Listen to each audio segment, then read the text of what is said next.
Let's see. We should be back live now.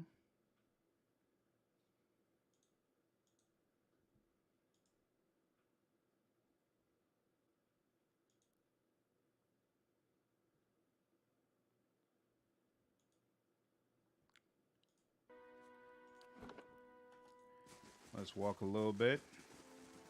Frame rate looks better now. It's not skipping.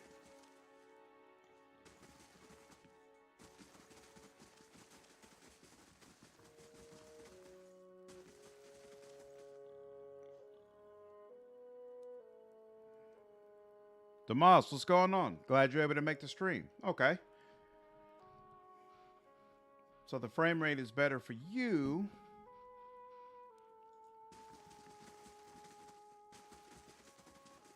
Much better. Okay. Interesting. So the change that I made was I was playing around before with being able to stream in 1440p because I definitely have a graphics card that should be able to handle that.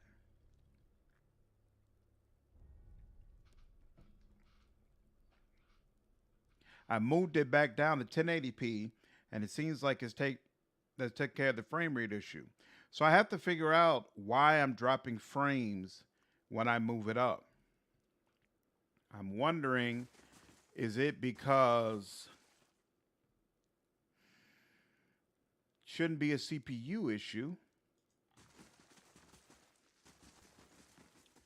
I don't think it should be an internet issue, but I'm gonna have to look that up.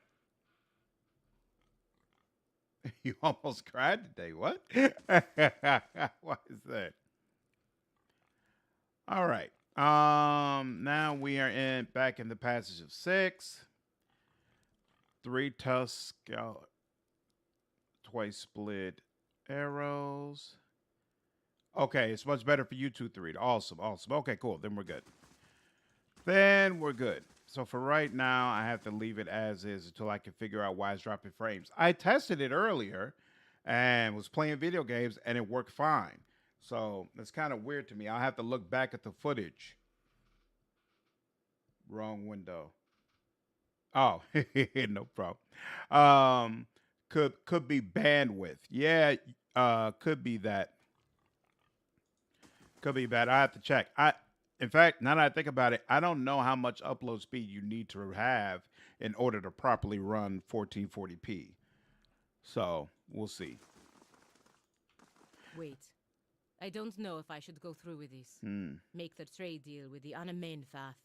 If a Valiant deal with the Glanfathens weakens the Deerwood, it could mean war for the Republics in the future. What other option do you have?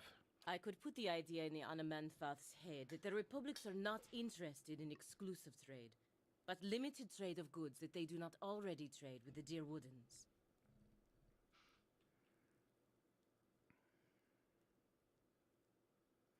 It's the right thing to do. The Deerwoods are at the mercy of the Republics, and they don't even know it. Your actions today can prevent further suffering. She nods her head resolutely. Shh. Cable likes to dump your bandwidth if you use too much at one time. Yeah. Yeah, I have to look at that. Maybe I have to up my plan with Comcast in order to be able to do something like that. It's not like I need to. It's just, I want to put out the best content possible, right? And so of course, to figure out how to improve my own streams, I'm looking at other people's streams to see, what kind of content they're doing and what are some things I can change. And so sometimes it's kind of irritating because I look at how my stuff comes out and I know that technically it doesn't matter. Like people come, they have a good time, it's all good. But I just know visually, I feel like I don't measure up to some of the other things that I'm seeing. And so it makes me want to improve the quality of it. But of course, that comes with its own expenses and things that you have to, and additional things you have to do in order to meet that level. So, it's all about trying to pace yourself in a way where it makes sense for the growth you want to see, and not trying to do everything all at one time. So, we'll see. We'll see. Doing pretty good back home now. Decided to continue my rowdy trickster rather than righteous playthrough and hold off on Azada until the shifter class is added in the next DLC. Did they give a time frame for when that next DLC is supposed to be added? I don't remember seeing that. Another Estramore. What do you want? I want to visit the other districts of Twin Elms. There are reasons we don't let you Estramoran roam our sacred city. Reasons I am coming to understand. Has something happened recently? More than I care to think about. Looters have grown bolder at the sites of the builders. The people of Defiance Bay set fire to their own city. And every week, the three Tusk Stelgar bring news of more desperate settlers pushing at our borders, trying to escape their plague of Anolfane children. Suddenly, you feel the presence of someone else in the hall. The Anamenfoth continue to glare at you, but something has stepped out of her skin. It reaches out to you. Permitting more strangers the freedom of the city is out of the question right now. Go and be thankful that Anamfoth Shimak doesn't sit in the passage of the Six today. He would not be so kind as I.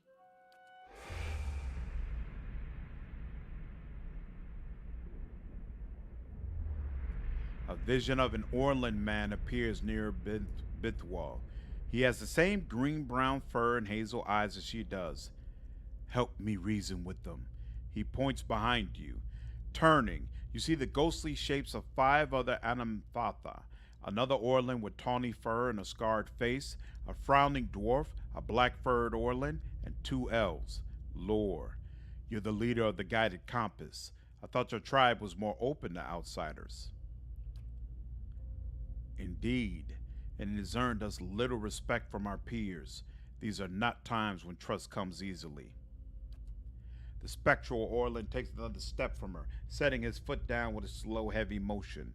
Tendrils of essence strain between them, and he grimaces and leans forward as if struggling against a gale. The angry Anamenfoth winces. War.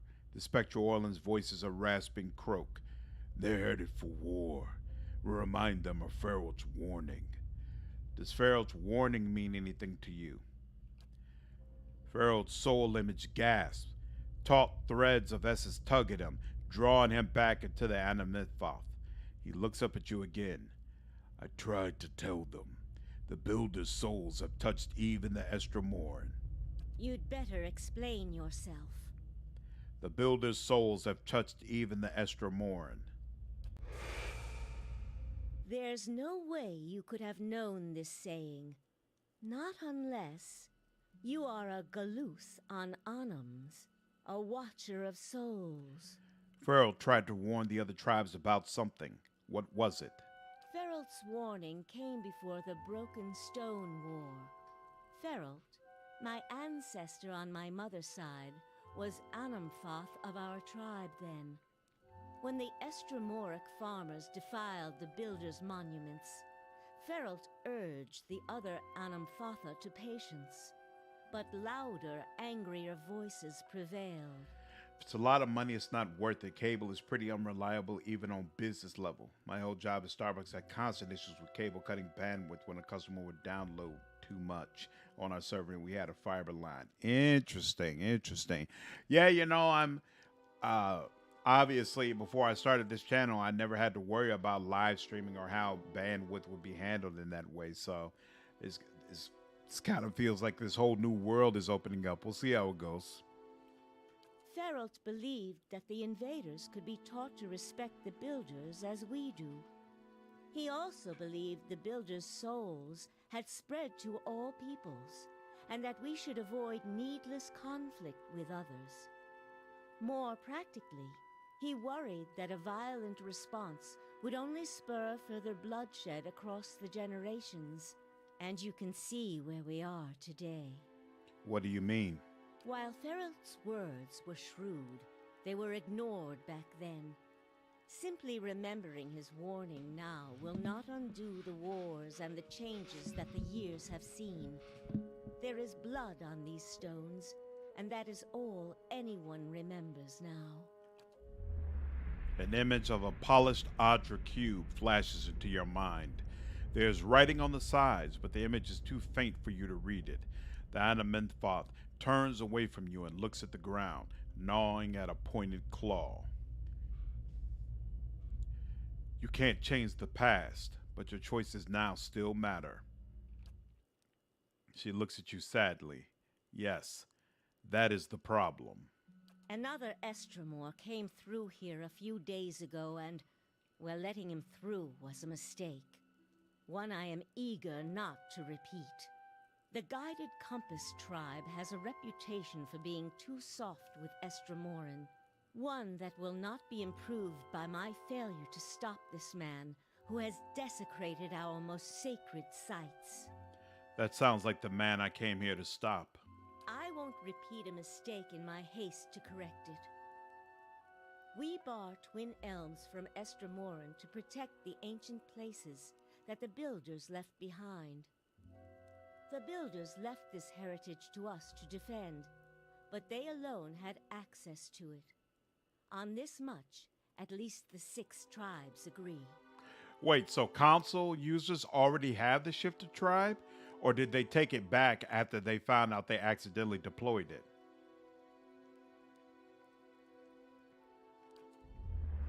You again see the polished Adra cornerstone in your mind.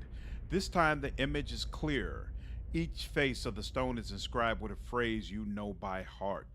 You feel your lips form words. A gift from the builders of civilization to the guardians of their legacy. May the guardians watch the door while the builders keep the key. These were the words given to the keepers of the stone. What do they mean? She eyes you carefully. They mean that Pharaoh's words may indeed be true. Very well. The city is yours to explore. Tell the guard at the gate that you come to see the cornerstone with the blessing of the Guided Compass. If the gods have truly returned one of the builders to us, find the Delimgon of Ter Everon in Elm's Reach. If the gods have sent you here with a purpose, the Delimgon will know. In the meantime, I shall be here to assist you. I'd like to know more about you. I am the Anamthoth of the Guided Compass. Like many Anamthotha, I have leadership in my blood. While tribal authority is not strictly hereditary, we believe that strong leaders can impart a portion of their soul to their children and grandchildren, meaning that Anamthotha may succeed from a single line for many generations. Yeah, that's so whack that it's not on the PS4. I really don't understand that. Alcad have only confirmed the next DLC will include a companion. Presumably, it will be like the Kineticist one in Kingmaker. That's very nice. I didn't know it was going to be a companion either. And they took it back straight away. Interesting.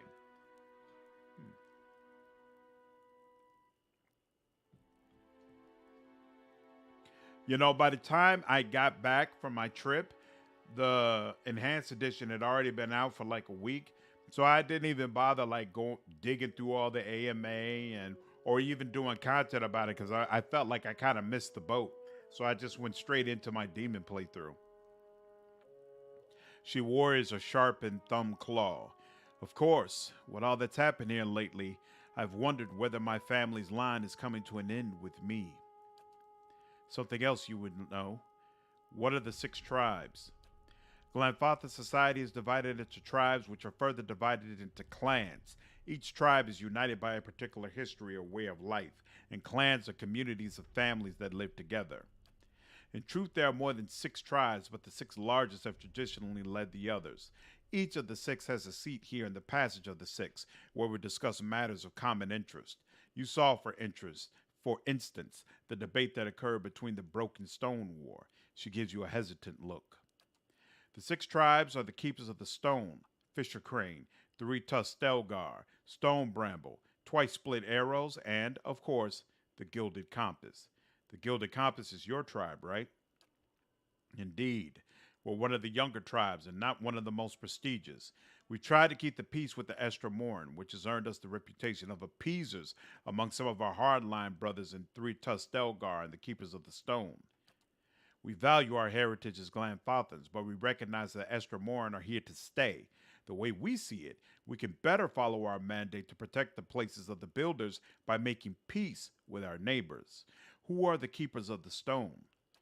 They are the first and oldest of the tribes. When they first sailed to Glanfath, they met the builders who gave them the cornerstone and those words you quoted as a token of friendship. Many of the tribes, even among the six, look to the keepers for guidance and leadership. Their long history grants them a place of honor in our society, though it has also made them more conservative, in my observation.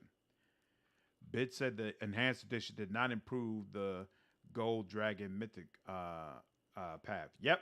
Yeah, no, they didn't really even touch it. So there are definitely some people who are irritated about it. I'm just not particularly high on Gold Dragon, so it didn't matter to me, to be honest with you. I'd like to hear about Fisher Crane, a mostly Orland tribe from the Thane Bog. Most of the sites they guard are half buried in the wetlands, and even the other tribes couldn't tell you where they are. She crosses her arm. They are not the most renowned of the tribes, but they are the cleverest and subtlest. Say what you will about the berserkers of Three Tusk Stelgar, I'd rather face them than a Fisher Crane ambush squad any day. They're named after a long-necked bird that lives in the bog.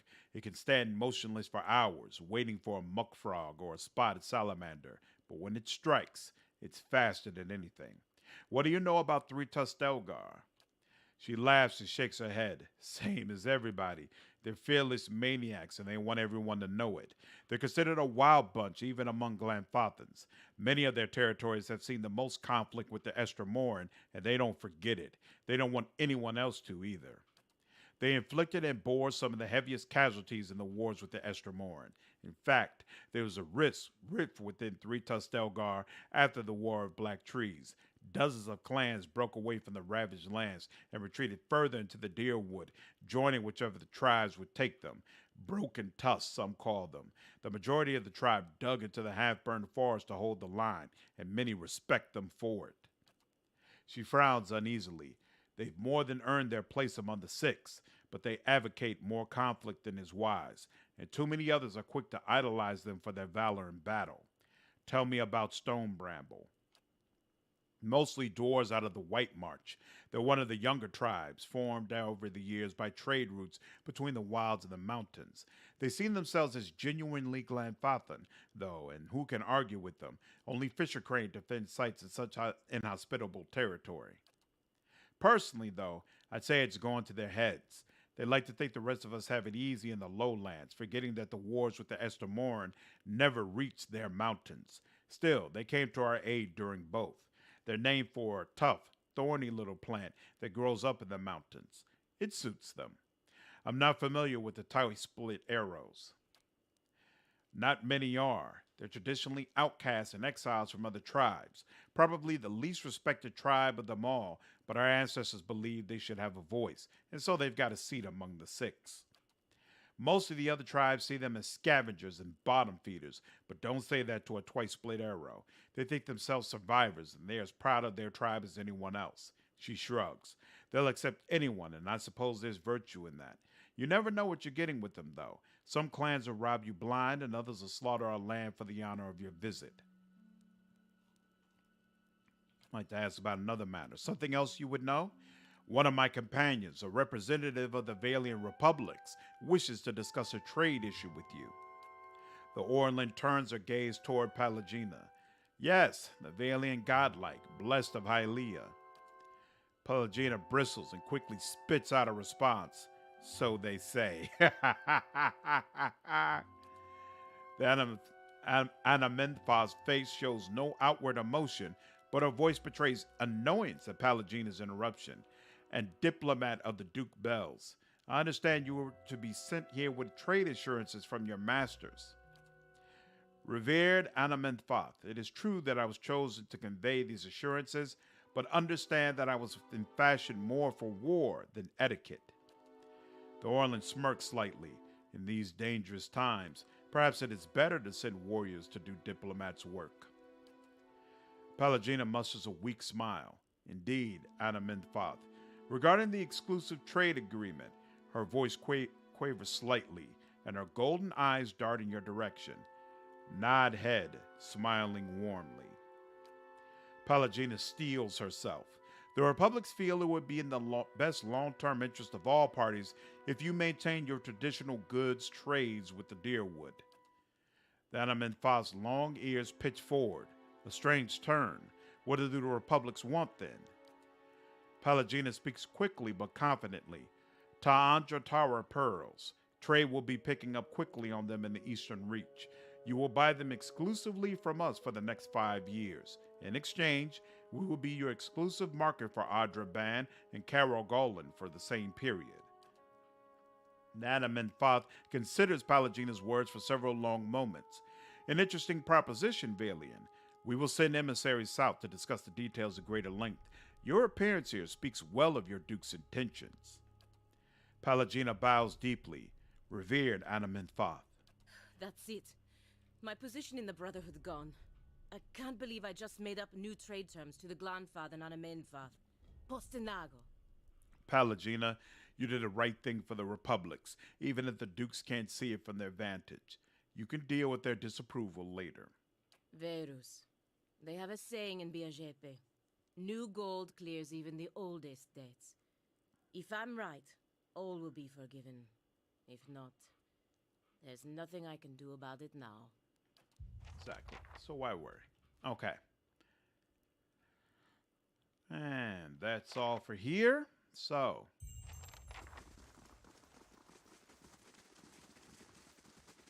Oh, wait.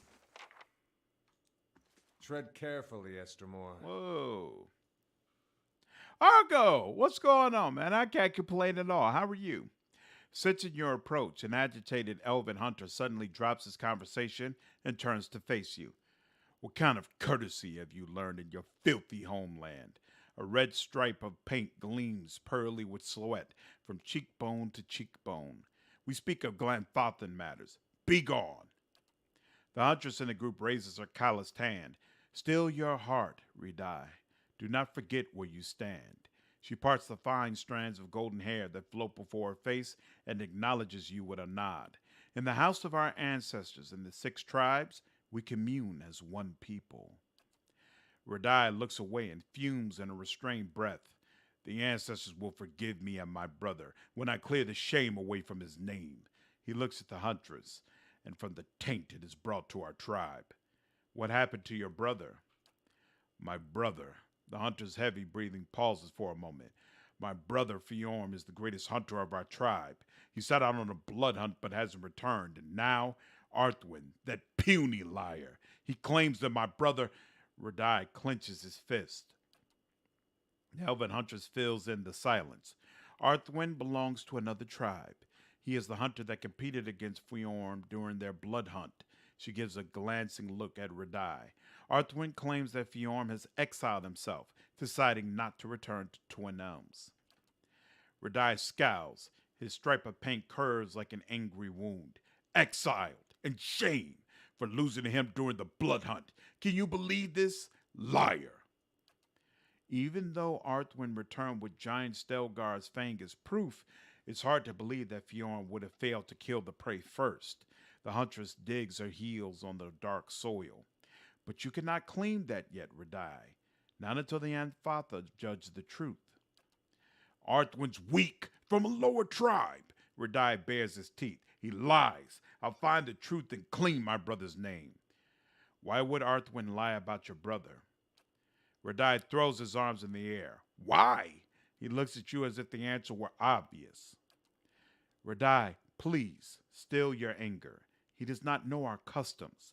The huntress turns to you and nods. Arthwin stands much to gain from claiming a victory over Fiorm. It brings renown and glory to his kin, a lesser tribe, the twice-split Arrows. Arthwin has no history, no name, and now he returns a hero while my brother... Redai's face twists in ire. Tricked, perhaps worse. All right, thank you. Just finished playing some Overwatch 2, though to be honest, not sure it's worth the effort of the server connection issues, queue and lag. Yeah, I keep hearing that being brought up on Twitter, that people are having a really rough time trying to get into those games. But I've also heard that once you do get into those games, it's actually a pretty fun time. Do they have any sort of time frame for when those issues are supposed to be cleared up? How do you plan to clear Fiorm's name? A bead of sweat rolls down Radai's forehead and hangs from his red painted cheekbone like a drop of blood. It quivers as the hunter's muscles twitch. I can't tarry here while my brother's fate remains unknown. The Animate Father must let me go. To judge Arthwin and to clean our tribe's name, they cannot listen only to your truth. The huntress lowers her head, glancing at you. Before the Anamfatha, only an impartial voice can speak for what happened. Radai whips his neck, and the drop of sweat lingering on his cheekbone flies in your direction. You mean to involve this one? An Estromor? She points at him, her calloused finger curved like a claw. Listen to me now. Arthwin returned, with proof. Your brother did not even come back. The huntress blows against the fine hairs floating down over her face. The tribes are split. Something must be done. She looks at you, and this one is known to speak the truth. As an Estromor, I can look into this without risking tension between your tribes. Radai turns to face you, his hard features betraying no emotion, and nods. You're right in claiming this. The Animate Father would agree to listen. There's no union between you and our tribes. The huntress nods at you. Fiorm and Arthwin went to Northwheel Forest, beyond the Old Song Pass, to hunt a giant Stelgar. Search there and return to us with the truth if you can, but be aware, Stelgar of such size, many times over their lesser kin, usually gather a big pride that follow them closely. Radai fixes his eyes on you, two glowing embers over the blood-red stripe painted across his face. Estromor, I don't expect help, but I'll do anything to know of my brother's fate and to clean the stain that Arthwin has spilled on our tribe. He throws his chin back. Anything. This I claim. All right.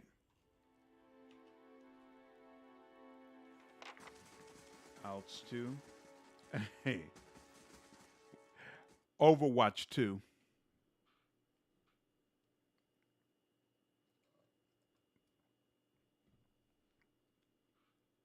It's a multiplayer game.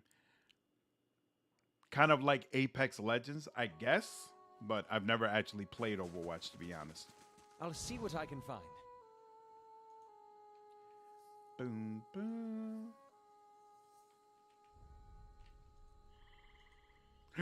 Nope. Where you Your at? thoughts must flow deeply indeed. There we go.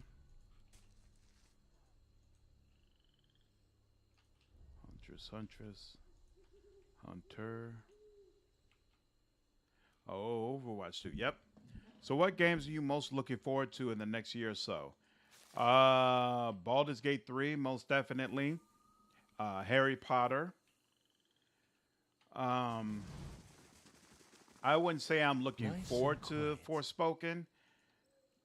I definitely plan to play it, but I can't say that I've been especially impressed by what I've seen of it. But I definitely plan to play it. Whatever that Bethesda game is, where you're a space farer, I never remember the name of it, but I definitely plan to play that. Once again, I wouldn't say I'm crazy excited about it because Bethesda is kind of they've kind of lost some of their credibility with me, but I'm still going to give that game a go. Why isn't this going down?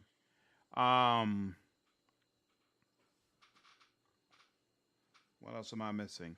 I'm hoping though Outcat's Warhammer game will come out next year. We'll see, because I believe they said that they plan to release the alpha stage of it sometime this year. And last time, and for Wrath of the Righteous, they basically released the alpha stage in February, and then the game came out in September. So I'm hoping if they plan to release the alpha stage this year, that means Laying low. that a release next year is actually a legitimate possibility, but we'll see. A heavy, oily scent emanates from the hides. Avowed, of course, is definitely one that I'm looking forward to as well. The fine grained wood of the shields has been polished to smooth, even finish. I heard terrible things about it. I played Overwatch 1 I was fun when it first came out. People were bad at the game, but the more meta solidified, the less fun it became. Forspoken's dialogue is yeah. It's been deeply unfortunate. Ripe and juicy, the fruits give slightly under your thumb. Yeah, the dialogue has not been anything to write home about, and so that's the part that I'm really worried about. The musk of strange roots and herbs pervades these shells.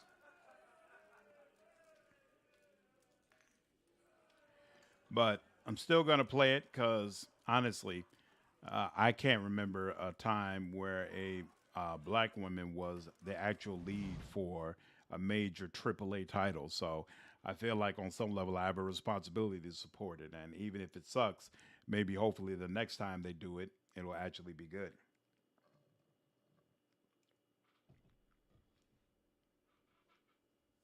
Certainly, adjustment changes they have made, like only having 5v5 now instead of 6v6. Not to mention all the hero changes. Interesting.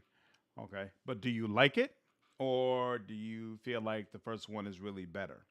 I think BG3 is on top of my list too. And the game Starfield. There we go. There we go. There we go. So I definitely plan to play Starfield, but I'm not going to get crazy excited because one, I don't have a lot of faith in Bethesda, and two, I'm actually kind of irritated that they're still using that same freaking engine. I know they've made some upgrades to it, but when I look at Starfield, it just does not look like a significant leap forward from Fallout 4. And to me, come on now, come on.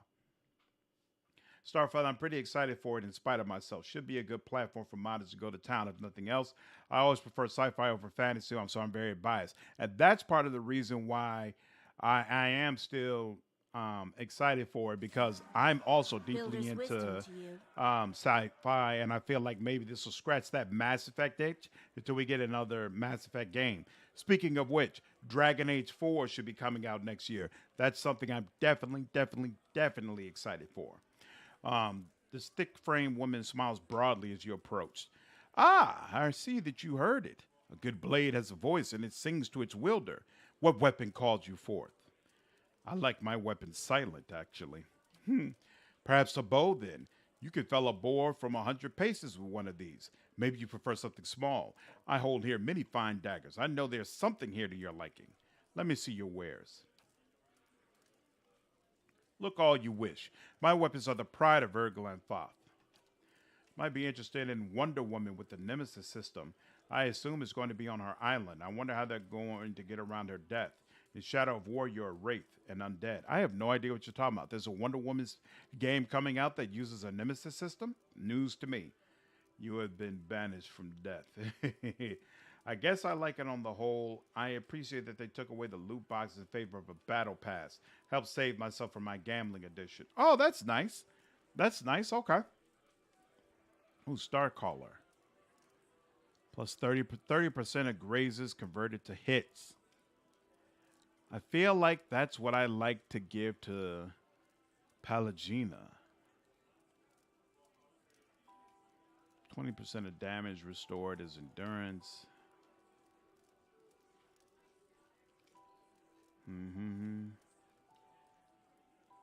Kill her palms. Plus 3 resolve. Interesting. Lost metal mail. Plate. Helmet of Dark Sea. Plus 2 perception. This seems like something I should get. And this seems like something that could potentially, you know what, yeah. 20%, 30% of grazes turn to hits. I kind of like that, to be honest with you. Yeah, we'll go ahead and pick this up. How are you supposed to loot these things? Like, Your thoughts must flow deeply indeed. yeah, it's. I bring it all the They way shall over see here. nothing while I see much. Is there any? Nah, there's no way. All right. Hail, Estermore. Some food for your travels? I hold here many delicious cheeses and fresh fruit. Tell me about your trade. Ah, my life is simple and makes a poor tale. I tend the gardens of my herd, and my family picks this delicious fruit you see behind me. The gods have been kind. Let me see what you have. You would not regret it, but please, no tasting. All right, he's got regular stuff. That's fine. Ivan and Renat. Okay. I still need to finish Inquisition. Pretty sure I'm up to the final mission. If you haven't finished Inquisition, then you also need to make sure you finish the DLC. I forgot what the name of that DLC is, but it's basically it directly leads up to Dragon Age 4, and you might be a little confused about what's happening in Dragon Age 4 if you haven't played that DLC. Just throwing it out there. Yeah, I thought Gotham Knights might have had the Nemesis system, and someone corrected me saying it was a Wonder Woman game. Yeah, Gotham Knights doesn't have it. Gotham Knights going for more of like a group system where you play as different people. I'm still not sure about this game. I love Batman. I love the Batman universe. I played all of the Arkham Knights games and loved them. But Gotham Knights, the whole, and I know it sounds crazy for me to say this, but the whole leveling up and getting XP and all that, I'm not a fan of it in the Arkham Knights universe. But, you know, everything doesn't have to stay the same, so maybe I'll warm up to it if I actually play it.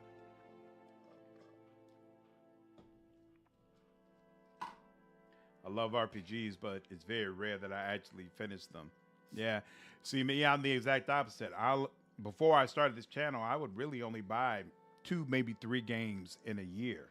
And I would just play the crap out of those games. So I would finish just about everything that I would buy. In fact, I would not buy a game at all unless I was absolutely sure that it was something I was going to enjoy. I announced a new Witcher Trilogy, a whole new Cyberpunk game. Hopefully Unreal Engine 5 they'll be using will be better. Yeah, I saw Cyberpunk's announcement, but to be honest with you, I'm not all that excited about it. Because to me, when I look at it, I say it looks like they're spreading themselves way too thin. And when a studio had a launch as horrible as Cyberpunk was, and then they follow up that terrible launch by deciding to work on 6 or 7 different games at once, to me, I look at that and I'm like, this doesn't really inspire confidence. Why don't you do one thing well before you split yourself off into 4 or 5 different ways? So that's why I didn't even bother to cover it. Like, I released a community post and put a link out about it. But other than that, I'm like, I'm not bothering to cover that because I don't have it in me yet to be excited about something, to pretend to be excited about something I'm not actually excited about. Like, and I know that's probably bad for my channel. Like, really, for growth, I should be a mercenary about this, right? Like, are people interested in this? Then cover it, period. But I'm not built like that yet. I have to actually be passionate and invested in this for me to want to bother covering it. And I looked at that CDPR news and I'm like, nah, this is not the good news people are trying to make it out to be. For me, I think because Skyrim was such a massive success, Bethesda's shortcomings have gone from quirky to embarrassing. Yep. I would strongly agree with that because I actually love Skyrim. But these follow-ups, no. It's not going to work for me. Only Witcher game I was invested enough to finish was 2. Very glad they are doing more Cyberpunk and not just dropping the franchise. I love the story in 2077. I actually like Cyberpunk quite a bit. But, of course, I liked it because I played on PC, whereas the people who were playing on consoles had a completely different experience. I played all of the Witcher games and liked them all very much. And Witcher 3 Wild Hunt is absolutely a classic. It's a genre-defining type of game. Fallout 76 didn't do them any favors either. I'm not going to play Starfield because I'm still personally insulted by that whole thing. I don't blame you.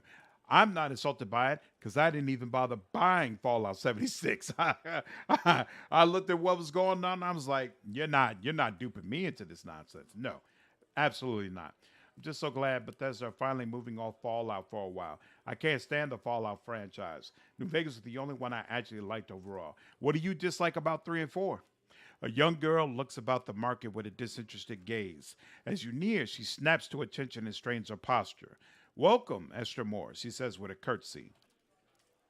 Alari is not here, so I'm running the shop while she's away. She glides her hands in front of the display cases of poultices and remedies. If you're looking for herbs, tinctures, oils, or ointments, then I've got everything you'll ever need. I'm looking for Alari. Where might I find her? She lives not far from here. The little girl points at an exit out of the market. Climb up the stairs. At the top, there's a circle of ruins. Do you know it? It's on the north side of Heartsong. Anyway, our house is right there. The door faces those ruins. Please show me where's. Her smile widens at your request. Of course, have a look.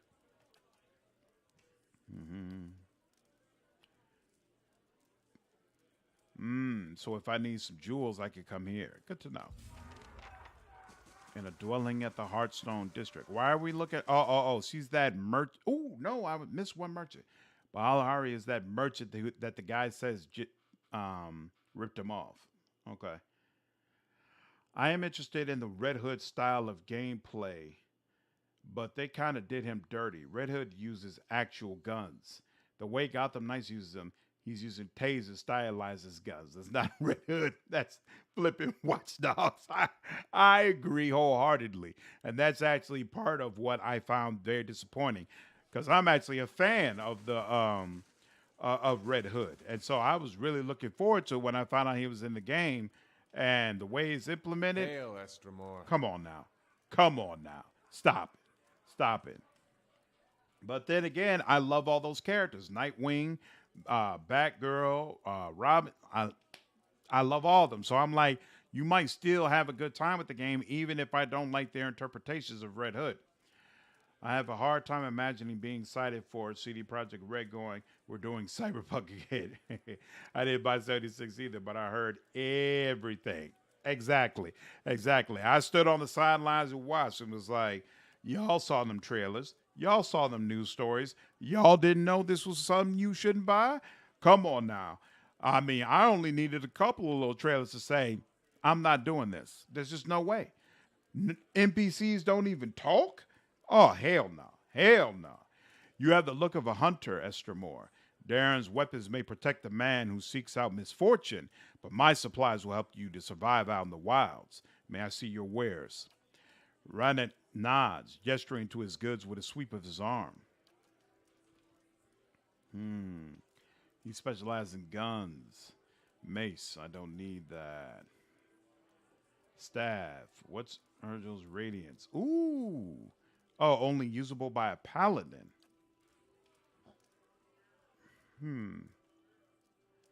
Intellect +2. This might actually be useful. I don't remember. Isn't she? She's a paladin, right? Whoops. No, we're going to grab that just in case. I need to use summons, but I don't. All right. There we go. Now we'll exit and move on.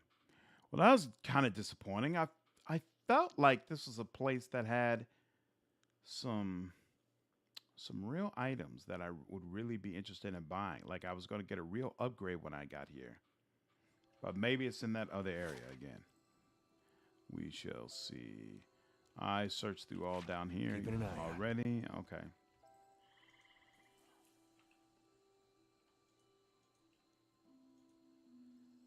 Protector. I think Bethesda flanderized Fallout pretty badly. They took the goofiest parts of 2 and went, this is Fallout now. So did you play Fallout 1 and 2? Do you feel like those are games that hold up well now? A tabby cat snaps out of its placid stupor as you approach. It opens its eyes wide, following your every step, before trotting to your side to rub against your legs.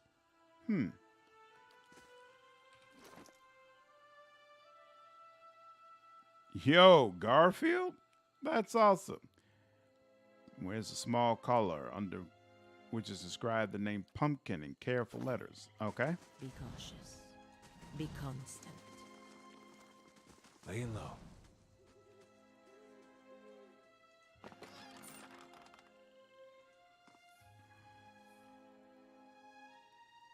All of the lore in Fallout is so surface level and obvious that I can't get invested in the setting. New Vegas got around it by having an interesting political situation. I hadn't thought about that, but yeah, you're right. The pedestal's shadow creeps around the dais. Yeah, it doesn't have the crazy deep lore of a game like Pillars of Eternity or Wrath of the Righteous or games of that nature. It is much more simple. Watch your words. Simak is a Glanthothan.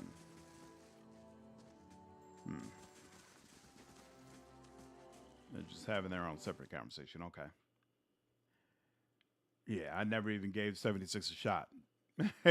My understanding is that now, after all this time, the game is actually in a much better position than it Sharp used to eyes be, and but keen ears. I don't care. Seeds and husks have been scattered across the floor. Like, honestly, I'm just not into multi player games like that, period. The edge of the shelf is daubed with bird lime. Like, as soon as I hear that the game has multiplayer, it's an immediate turnoff.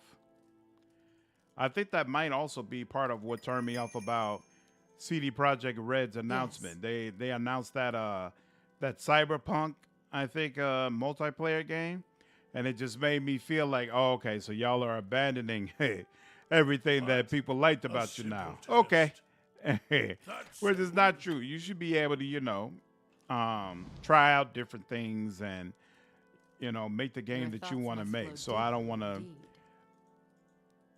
I don't want to make it seem like you have to stay the same way every time, but I don't know. I always take it as kind of a bad sign when a company that used to be making quality single player games all of a sudden says, we're going to add multiplayer. Very rarely is it a good thing. I think Mass Effect 3 is the only good example that I can really think of. I played them both out of order. Fallout 2 close to release, Fallout 1 like 4 years ago. If you're a CRPG person, I'd say they hold up well. 2 is like a big sandbox with a bunch of characters and quests and niche solutions, interactions that are hard to get, but really rewarding if you do. Felt like a tactical RPG when I first played it. Interesting. Bethesda and CD Estremor. Project Red both burned their bridges when they did what Bethesda has been doing. Yep. Yeah, I heard the same thing about No Man's Sky, but I never was interested in it in the first place, so it doesn't matter to me. I'm never getting a Bethesda or CD Projekt Red game again, and I'm sticking to this. You're not going to be able to stick to this. If you were interested in Witcher and Cyberpunk and they come out with another critically acclaimed game in either one of those franchises, you're going to play it. Come on now. Everybody, look, I'm a firm believer. Like when it comes to Bethesda, I can understand people being like, "Oh, I'm done. I'm good on that." But when it comes to CD Projekt Red, from my perspective, they made one mistake. Like this is the first really, really terrible launch they've had. Like the first Witcher had a bad launch, but that I looked at it more so as a problem with resources and what they were capable of doing in a short span of time, not them lying to their customers and presenting a false product. But, so to me, their only real mistake has been the Cyberpunk launch. A huge mistake, but not to the point that I'd be like, yo, we should stop buying their products and I hope that company fails. I never want anything to do with them again. Like hold up. Let's see how they respond after this. What happens after this?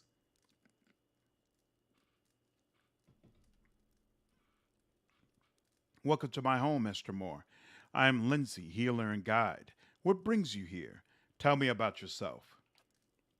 The locals have called me a wise woman, a term of respect, I'm sure, but it makes me feel my years.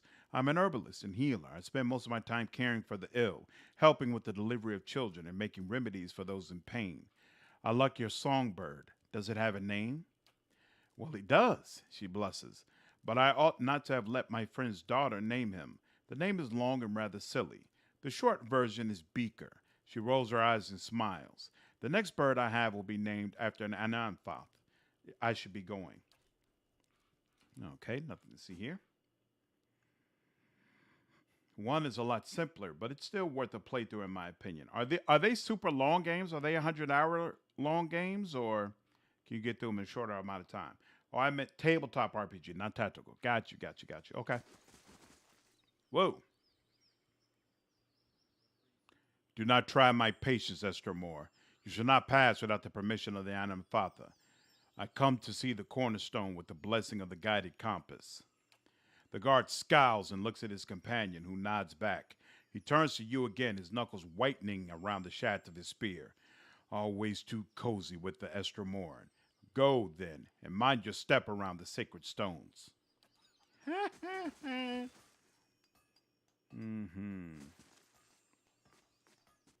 I mean, you could say the same thing about Cyberpunk. It's improved a lot in terms of bugs, at least. But I still hate that they didn't make the life passes anything more than a starting mission flavor. I hated that. I absolutely hated that. I felt like, um, since you're defending from rivals.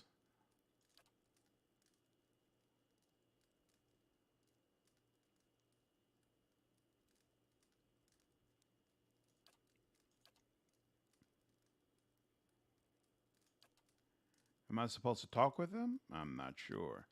Um, yeah, I was really.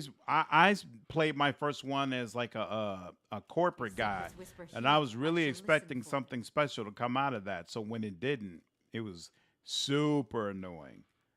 Are you serious? Just when I think she's got enough stealth. Oh well, nothing I can do.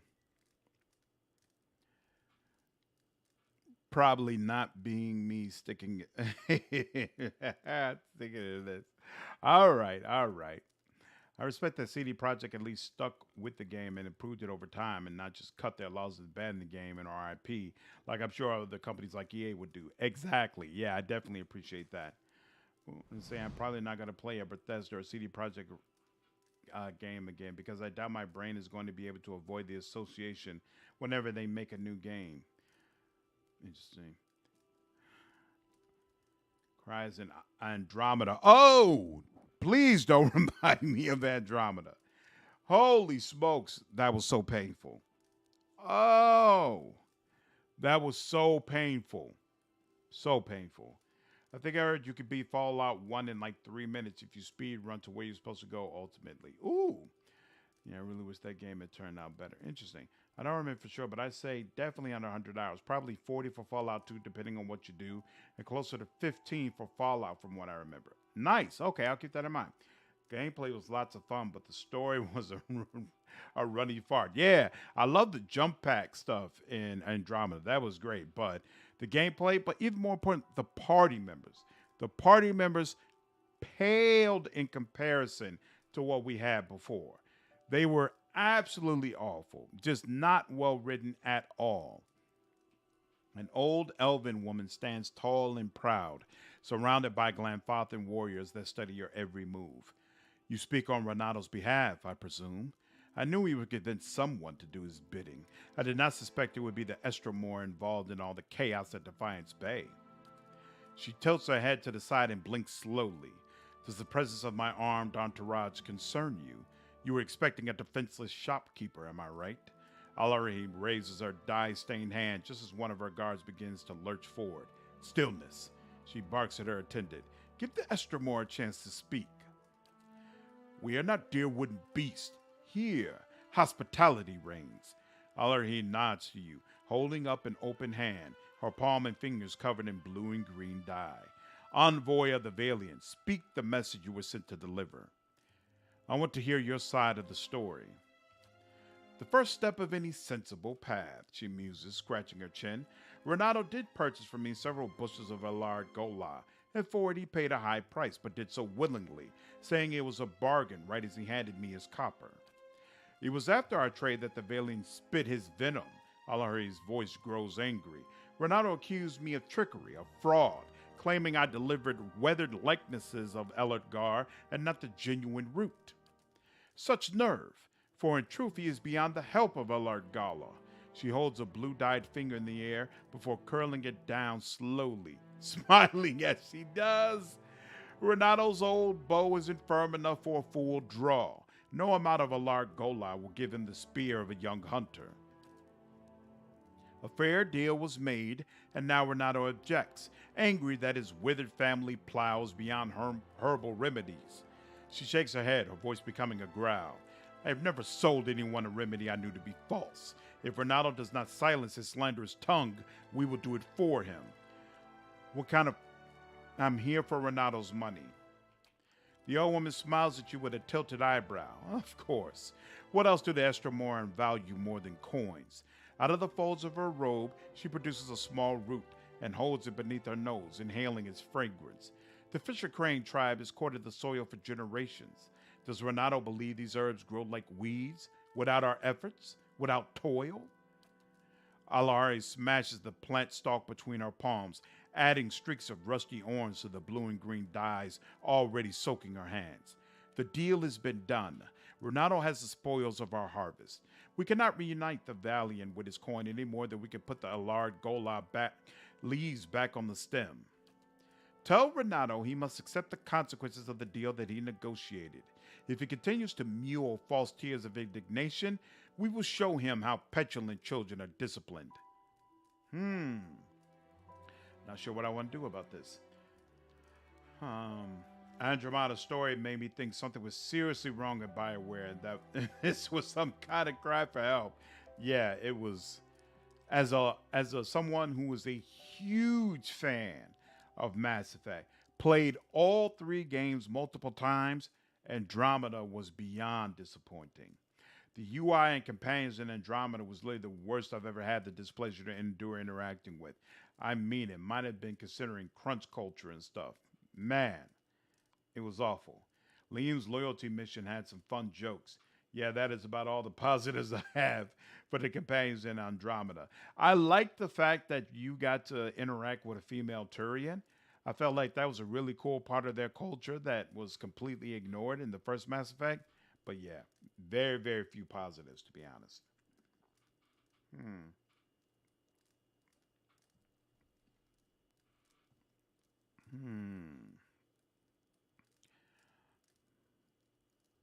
If I demand the money, you know what? My patience has run out.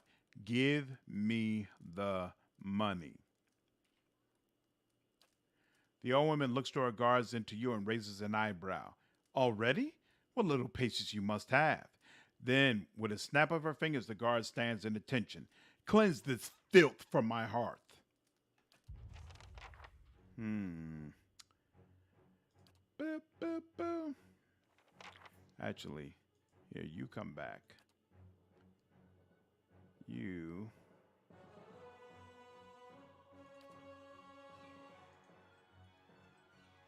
That.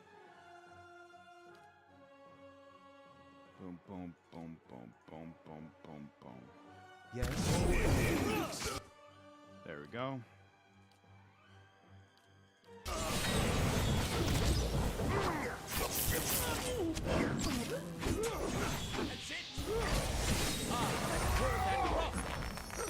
What is the problem? Why aren't you...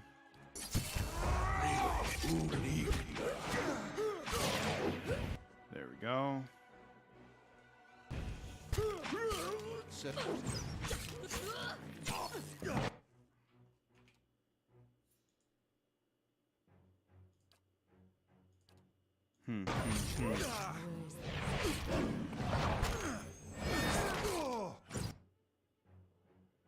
Excellent.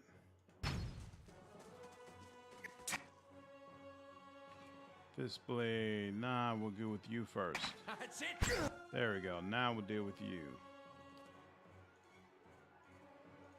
You'll do that. You'll do this.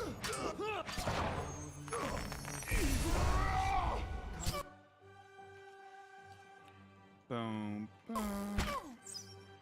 And that's it. Now, my question is...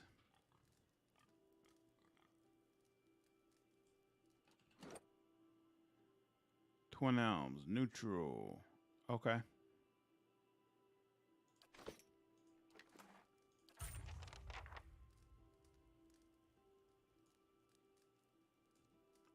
Awesome. To whispers and shadows.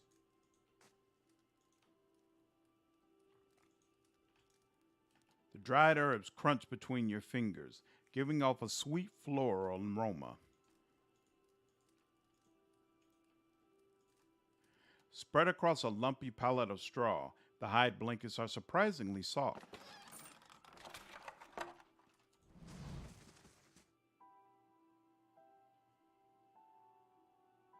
Andromeda reminded me of Fallout 3 in the sense that they went, let's go to a whole new area to start a new chapter in the franchise. Look, it's all the exact same garbage you did last time. Nothing new. Nothing to try to really reinvent the wheel. Uh-uh. I have high hopes for the next Mass Effect. So I'm just gonna sit back and just wait. We're amazed that they use the Nemesis system for a CRPG like this. It sure be difficult. Absolutely. Welcome. I really enjoyed it in Assassin's Creed Origins. Is that where it was used? Felt like it worked really well. Friend, welcome back. Have you recovered my coin? I've got your coin back. Diverus. Ronaldo's eyes widen as his hands greedily snatch the purse. Belfetto. I had almost given up hope. Ronaldo counts the coins, smiling with each clink of copper.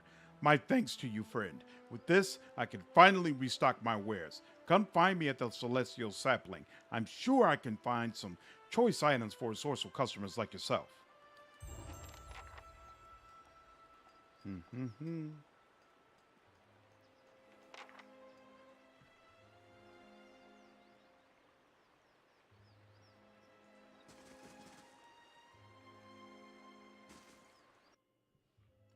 Marcel, what's going on? How are you? Glad you're able to join the stream.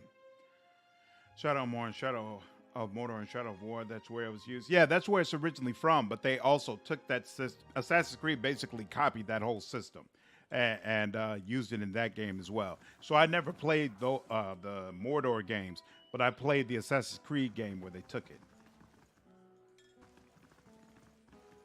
Nado. Boom, boom.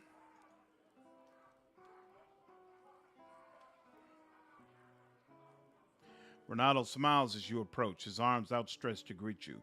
My friend, you have returned. He smacks his hands together and rubs them intently. So, care to see my special selection? Show me what you've got. 3. Well, impossible because it is copyrighted, right? So yeah, they don't. The Nemesis system in Assassin's Creed. So it's not exactly the same. It doesn't have the personalities of the different people. Like my understanding is like sometimes you kind of develop relationships. That in the Mordor games you can almost develop relationships with the enemies that you end up having to face. Whereas in Assassin's Creed they basically took the same system as far as like a full hierarchy of enemies that you can go through and that you can't see who they are really. You have to you kind of discover them as you go along the game, and then you can see like different ones that you can try to find and take out. So my understanding is that essentially it's a ripoff of the Mordor system, but not as fully fleshed out.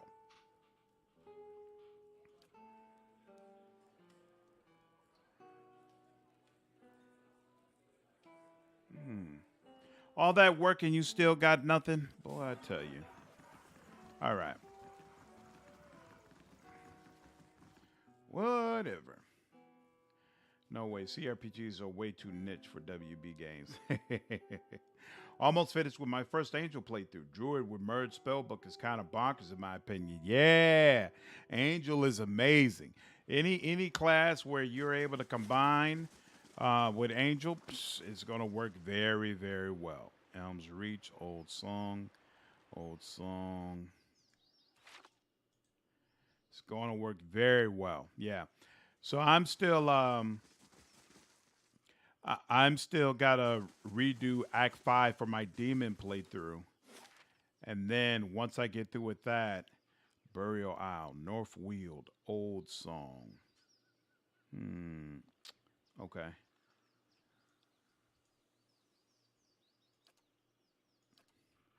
But then once I finish that,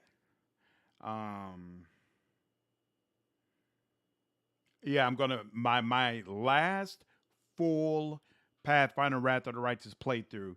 I'm gonna do another Angel playthrough because I do not have an Ascended Angel playthrough. So I really want that, and then once I get that, I'm done. Thoughts will be as silent as my feet.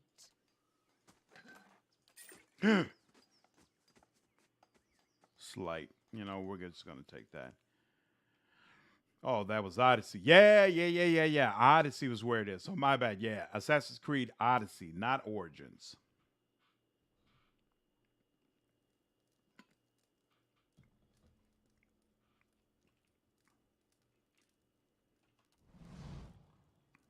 Certainly. Crime. A wreath of straw woven with animal bones hangs from the shelf. Spread across a lumpy pallet of straw, the hide blankets are surprisingly soft.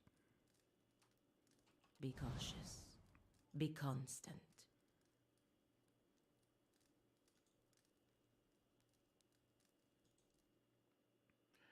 So, what made you side with the trader who didn't even have anything for you to buy rather than that other group you just had to kill?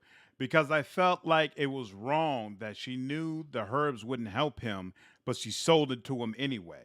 And then she sold him fake herbs on top of that. And then she was indignant that he was indignant and basically claimed she was going to kill him if he didn't basically just suck it up and accept it. Like I didn't feel like that wasn't kosher at all. So it made me decide, okay, let me do away with you.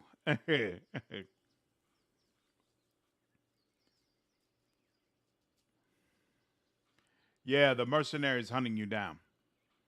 Yeah, my when I was reading articles about it, like on IGN and stuff like that, they all related it back to that nemesis system that Mordor uses. So my understanding is the Mordor system is like more thorough because you can actually develop relationships of some sort with these people. Or I haven't played those games, so I don't know how it works. But yeah, what's in Odyssey is supposed to be at least on some level shall be based around it. discreet. Ooh, that was an armor.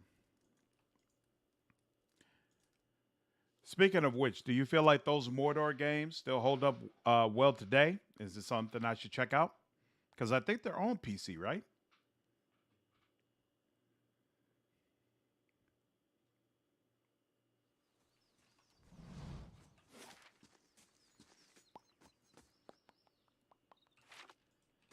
What's this group here? Okay. Just a bunch of regular people.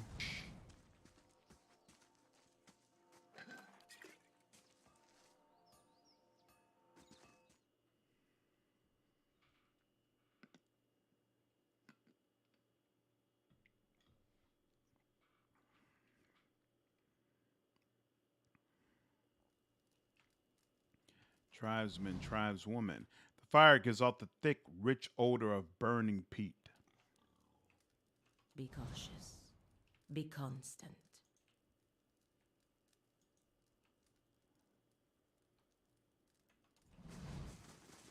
Okay, nothing I can do here. Yes. Three says in all capital letters. Ooh, and Ian agrees. Yeah, they are still really good. Interesting. I'll still play today. That's why I almost cried. I had a bodyguard who died. He was my strongest bodyguard. Wow. So you really do get attached to those characters. So Ian three, what do you like so much about the game? What do you feel like is a strong draw that makes you come back to it?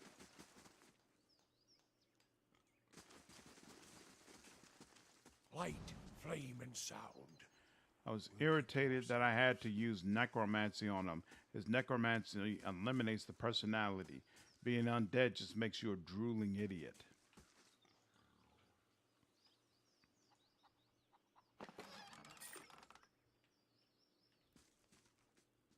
Then I remembered he already was undead. Nice.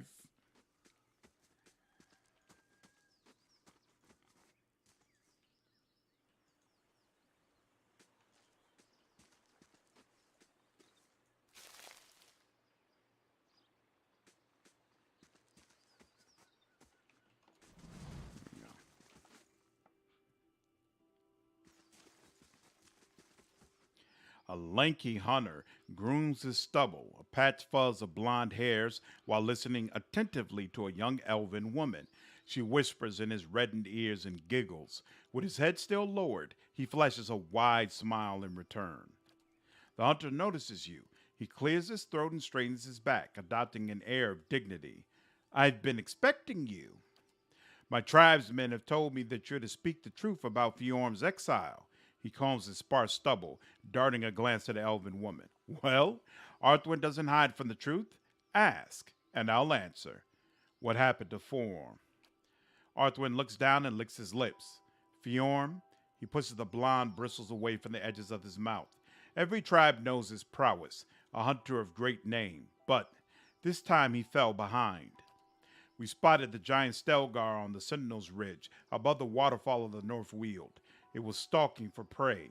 Arthwin lightly shakes his head. Fjorm wanted us to split. He'd lured the beast to the river, and I'd flank it. The hunter scratches his flushed earlobe. But the beast didn't come down to the riverbank, so we tried to circle it on the ridge. I climbed faster, and there it was, ready to pounce on me. Arthwin thrust his fist forward. I pierced flesh, midair, rolled over and stabbed at it again and again. And it was dead. The hunter pushes his mustache back and looks up. Fjorm couldn't believe he didn't earn the kill, not even a cut. He said he'd not return with the shame of losing to a twice-split arrow. Arthwin sighs. I pleaded, but he was a keeper of the stone. He'd not listen, and now he's exiled. Who knows where? Tell me about your tribe. We're young, the youngest tribe in Glanfath. Arthwin hesitates for a moment, scratching his beard, and then spreads his long legs apart. But we're not weak. The other tribes have their history, and now we, the twice-split arrows, are making our own. Arthwin puffs his chest and pounds it with a fist. We're true Glanfathans, true hunters. I've proven our worth. His patches of golden stubble sparkle alongside a glowing smile. It was me, not Fjorm, who killed the giant Stelgar. Hunter brother. Hunter brother. Travel to Northweald Wilderness. Okay. So on PC for like $5 on sale, yeah. It's like AC with better combat and more interesting enemies. Interesting. Necromancy. I love necromancy. I love the dismembering mechanics. I love the nemesis system, the personalities. If you don't mind story choices like Shelob is a sexy lady and you could just be a ringwave if you want, or think they're funny, then yeah, definitely worth checking out. I'm a huge Lord of the Rings fans, and so that alone made me feel like maybe this would be something I would really want to play. Off the strength of that alone. This table is scarred and stained from years of use. The hearth still smells of freshly cooked game. Grease spatters the blackened bricks.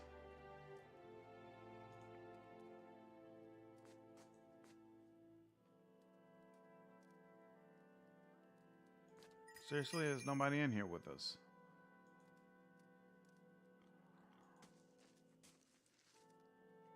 Oh. All right, now you... Oh, yeah, and you're not leaving. All right. Oh, wait, no. Getting closer, but nope, you're not leaving. All right.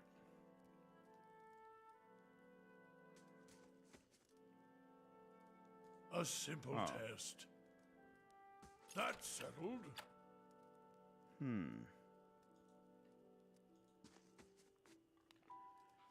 Though simple and unadorned, the blades are made of sharp and finely tempered steel. What I loved about it was the combination of fast and fun combat and the nemesis system, which gives great reason for otherwise ordinary enemies. Yeah, Shelob was a bit... I got upset over Ring of Powers because they tried to pass it off as, yeah, this is canon. Interesting. Shadow of Mordor and War is like, nah, this is a fan work. Interesting. Okay. Okay. So don't get it. Don't go into it treating it crazy seriously. A grizzled old elf, his hair braided and dyed, stands at one end of the hall. His arms and chest are crosshatched with the pale seams of scars. His crooked smile looks like another. There's not many Estermores who are permitted into our sacred city. Bethuel must be feeling especially soft today. Eder pays no attention to the elf, and instead is locked eyes with the Stelgar in front of him. He whispers to you, "Do you think he'd mind if I pet his Stelgar?" "Come to hear your future at Tir Evron?" His smile widens, exposing a row of yellowed, crooked teeth. Or to make your own at Blood Sands. What's Blood Sands? An ancient place of sacrifice, he laces his fingers together, in a cave by the great elms themselves. Reshton and his druids have been an integral part of Glanfathen's society for generations, no matter what some of the other tribes might say. Glanfath has held its own against the Estramoran because some of us still understand the power of sacrifice. He gives you an appraising eye. Does the thought make you uncomfortable? It should. It's what kept our society alive for so long. Simak crosses his arms over his scarred chest. Something else. Boss Page, what's going on? How are you? Yeah, if you take the story for what it is, it can be fun and even interesting at points. If you take it as canon lore, you'll have a stroke. Got you. Okay. You don't seem fond of us, Estramoran. His hunched shoulders straightened. I fought in the Broken Stone War and the War of Black Trees. I saw my brethren cut down defending the places of the builders, and I shed blood alongside Galvin Reg himself.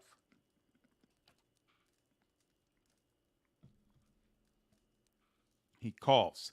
Now the Estramoran seem to think that they will find a cure for their empty children among our sacred sites, or, worse, that they will find sanctuary in our lands. His gaze darkens, and I've seen what happens when they set their sights on Glanfathen soil.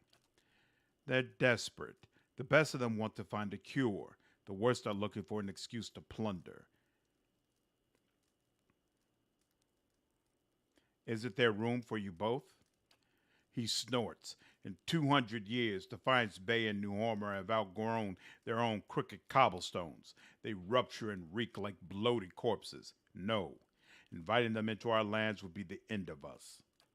In my 250 years, I've led my people through 2 wars. Our borders have remained intact, and largely through the reputation of Three-Tusked Stelgar. His voice drops to a growl. I've sired a dozen children, but none have been deemed fit to take my place. I care nothing for the legacies that obsess the Estramoran lords, but it is important that that my successor continue this path. Is your role hereditary? Not entirely. We believe that the souls of our ancestors come back to us, that a strong soul may bear many more, but all souls must be tested by our elders. The Rio looked first among my children for a successor, but their souls were weak. Ordinarily, they returned to others in my tribe, to clan heads and their families. Ordinarily, he levels his gaze. But we share a tradition of fostering the children of other tribes, and Anamotheth of Fisher Crane has trusted his youngest to my care. He grimaces, and as none of my own blood are fit to take my place, the Rio will look next to this bog child, the kin of another Anamoth, and my foster daughter to take my place. Couldn't you just send her back to her family? He shakes his head slowly. That would be a grave insult to the Fisher Crane. The repercussions with other Anamoth would be severe. I have no doubt that she would make a fine leader, but not among Three-Tusked Stelgar. The Orlans of Fisher Crane have lived in the Thane Bog for 1,000 years. They are cunning and furtive by nature, which serves them well when they have swamplands to hide their movements. He crosses his arms, but this will not deter the Estramoran on open ground.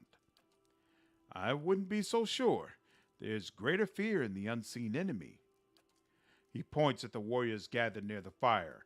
Our savagery has deterred the Estramoran from further encroachment. They still tell of our deeds in the Broken Stone War.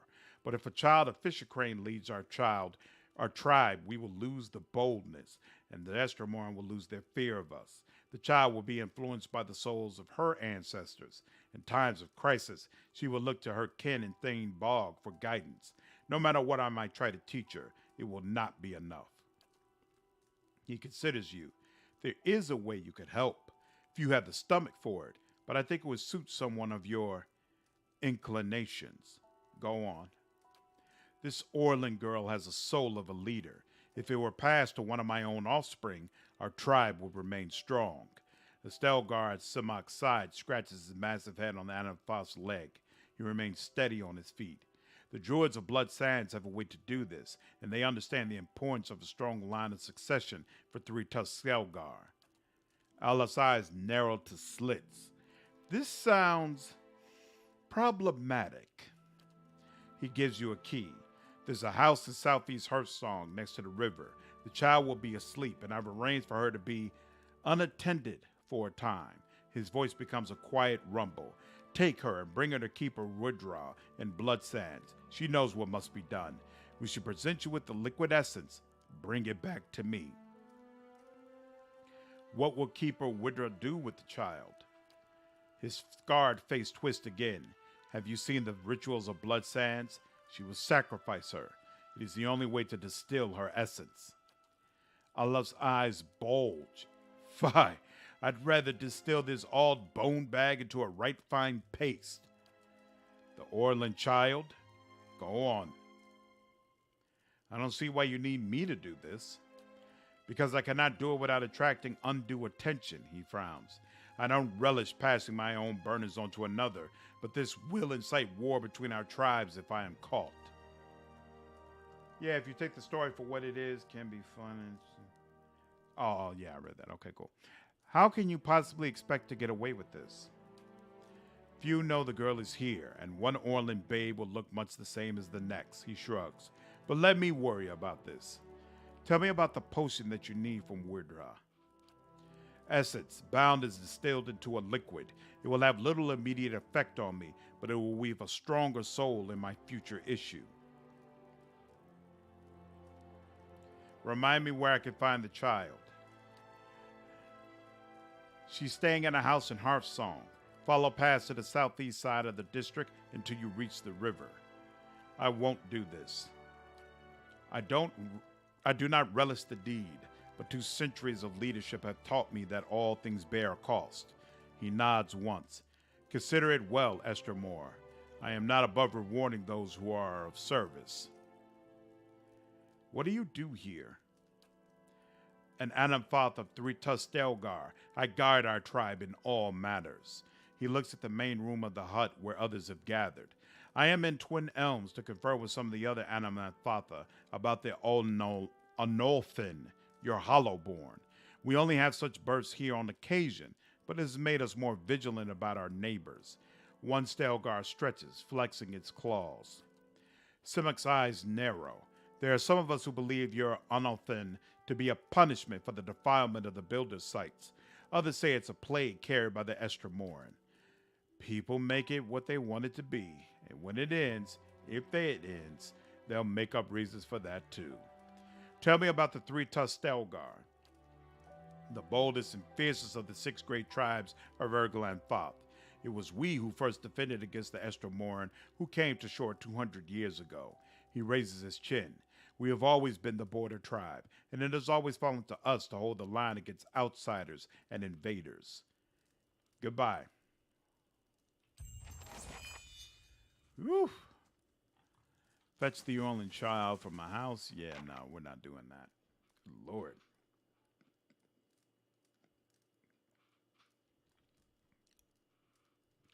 Child murder is problematic. Allah, human rights advocate. I mean, it doesn't say much to say, yo, I'm not going to let you take a baby and distill it into liquid to help protect your family tree. Come on now. A young man approaches you with a swift and purposeful stride. While you've never met him before, he has the same stern, wild look as Simok.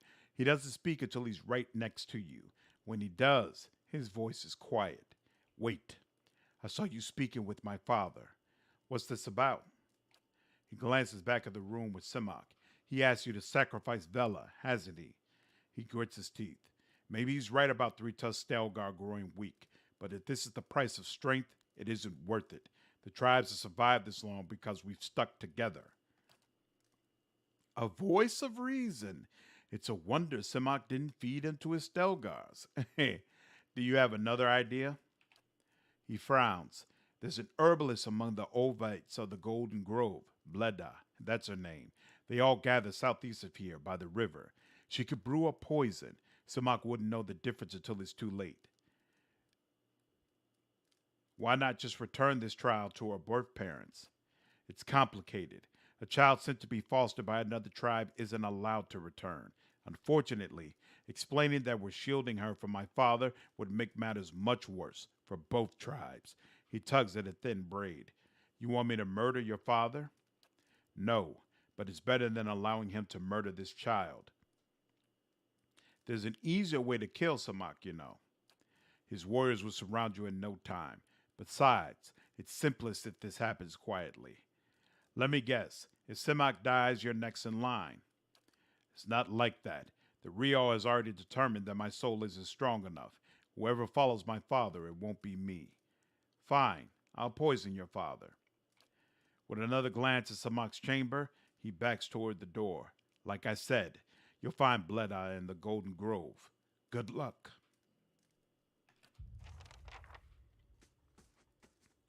Twin Elms has serious issues. Yeah, I'm picking that up. Definitely picking that up. I say there. Hey, what's this update? Oh, lost 9 cents to bandits. That is what it is. Can't make an omelet. All right, go in here. Ayo, doing the great morality quandary. To kill an infant or not to kill an infant? Exactly. Not a particularly difficult decision for me. We are going to sidestep and avoid that. Glad you were able to make this stream, Dagan. All right, let's see. Eon, appreciate hooray for patricide. Appreciate the donation, man. Oh, that's a reminder. I really need to update those alerts. I haven't combed through all of them yet. I think I updated the image a little bit, but not the sound that comes with it. The clear waters taste sweet and refreshing.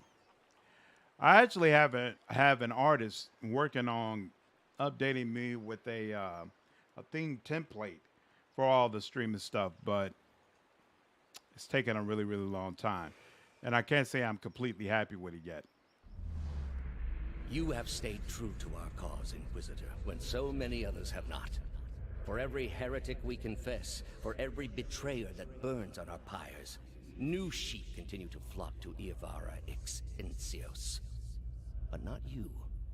I underestimated you in the beginning, but no longer. You honor me, Grand Inquisitor. It is not for honor that I summoned you today, but for duty.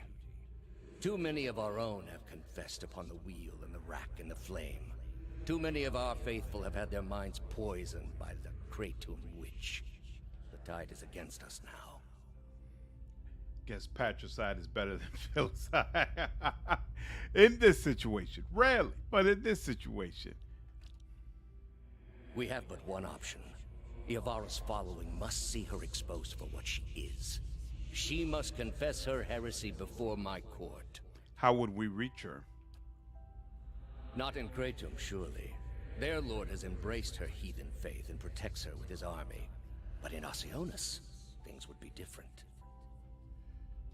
The king of Oceanus is a sinful man. We have helped him to see the error of his ways, and now he fears for his soul. He would pay any price for absolution. But how will we get Iavor to move to Oceanus? You have already done much for the Inquisition. I wouldn't ask this were there any other choice.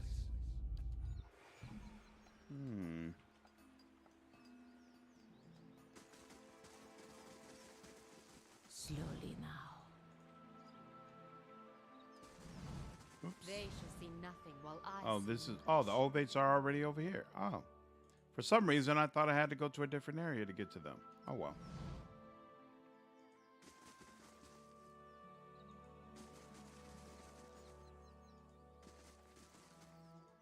Builder's wisdom to you. The elf holds a chipped wooden pipe. The sweet smoke wafting from the bowl makes you dizzy. Welcome, Esther Moore.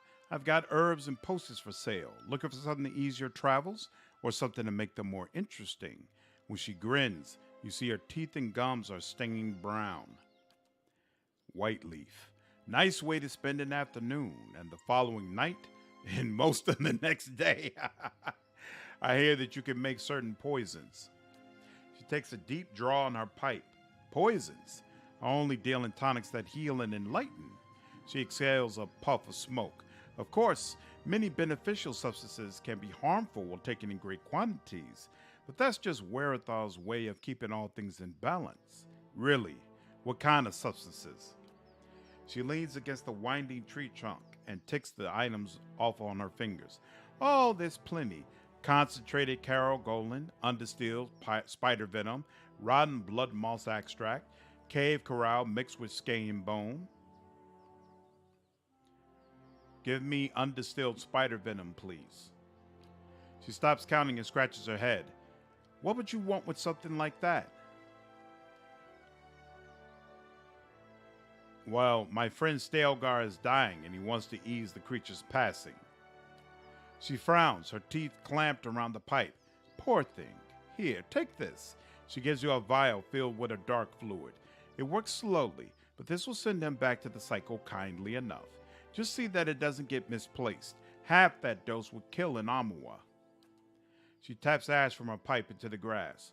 Was there anything else I could do for you? I'd like to see your stocks. And let's see. Anything interesting here? No. Chinese sporling. Nope. Okay, cool. Speaking of artists, was my one artist friend who I commissioned the Baldur's Gate art for you already able to help you? I know she's been sick and swamped with work lately.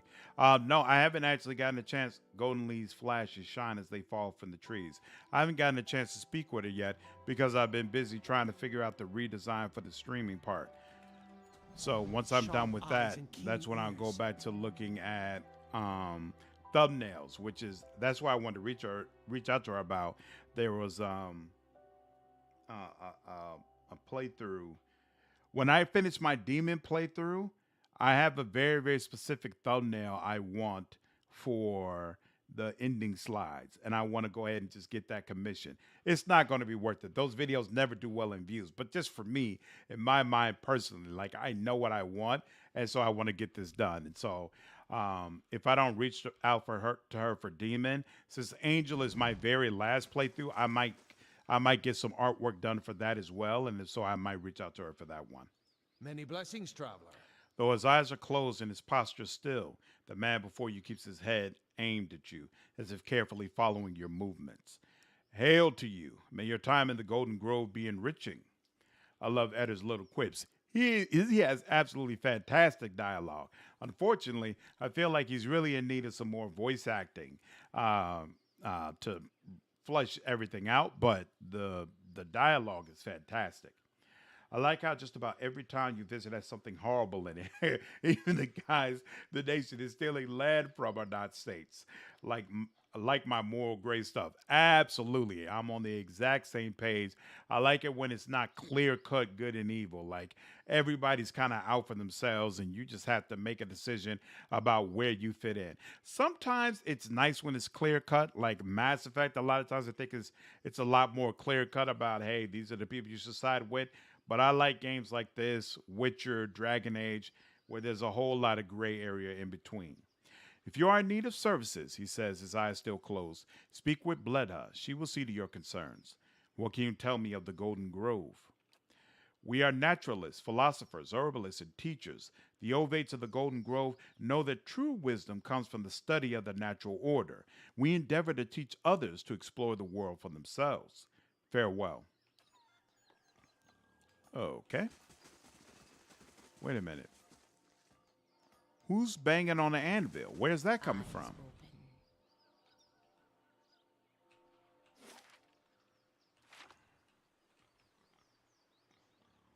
We already been there, right? Yep, there's Old Song and Burial Isle. Nice and quiet. Oh, there are people up there. Golden leaves flash as signs they fall from the trees.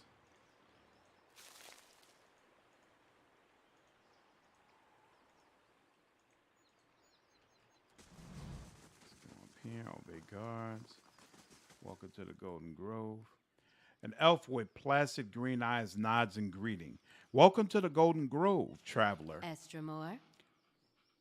Do you seek the wisdom of our herbalists or simply to bask in Werethar's glory? Who leads your order? High Ovate Orona leads us. She sometimes journeys to Elmshore to renew her strength, however. She's there now with some of her closest followers, in fact. Orona is a mighty elm among us. She's lived for generations. There are none who understand the world as well as she, and we are fortunate to have her wisdom to answer our questions. I'd like to know more about Orona. Her eyes brighten. Why, you must meet her for yourself. She is wise and kind, and she has led our order from the beginning. Yet she walks among us and gives freely of herself. She turns her gaze to the great twisting elms. That is what so many of us cherish about her. She is present among us in a way that the gods never are. Tell me about the Golden Grove. We are the Ovates, druids, philosophers, and students of nature. We gather here to share our knowledge and celebration. She gestures to another elven woman standing near the entrance to the grove. Many travelers come to us for poultices and remedies. Bleda understands the cures and poisons of nature like no other. What do you believe? We believe that knowledge is found in the earnest exploration of the natural world. She tilts her head. We do not, as some have said, oppose the gods. We simply believe that we have found a brighter, more peaceful path than devotion. I must go. All right. Well, that's interesting. And okay, we searched for everything here. So we have Blood Sands and Tyr Everin. Interesting.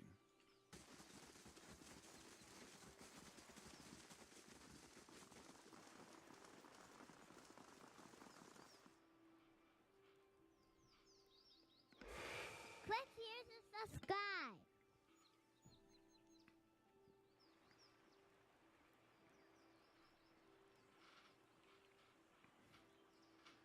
Two identical women seem to fade into view as they move away from the great trees that camouflage them. Their skin is tree bark, ridged and scaly, wreathed in a curling tangle of roots, buds, and blooms. Their hair hangs beneath the shade of serrated leaves, like the drooping branches of the elms above, and the pupils of their eyes are encircled by hundreds or even thousands of concentric rings, as if to mark the accumulated wisdom of millennia. BV Walker 1, thanks for subscribing. Glad you've been enjoying the content thus far. Turn around, flesh creature. Outsiders are not permitted to approach the elms. You can't stop me. Do you not feel it, sister? Something familiar. An ancient soul, like the other one. Another defiler, no doubt. Let us fell him and be troubled no more. It would pay the debt of his predecessor. So it would seem, Rhiannon. But we must not hasten to judgment. I see a different motive here. Different questions in these eyes. What of it, young trespasser? Is it as my sister says? Or are you here to stain this place with foul deeds?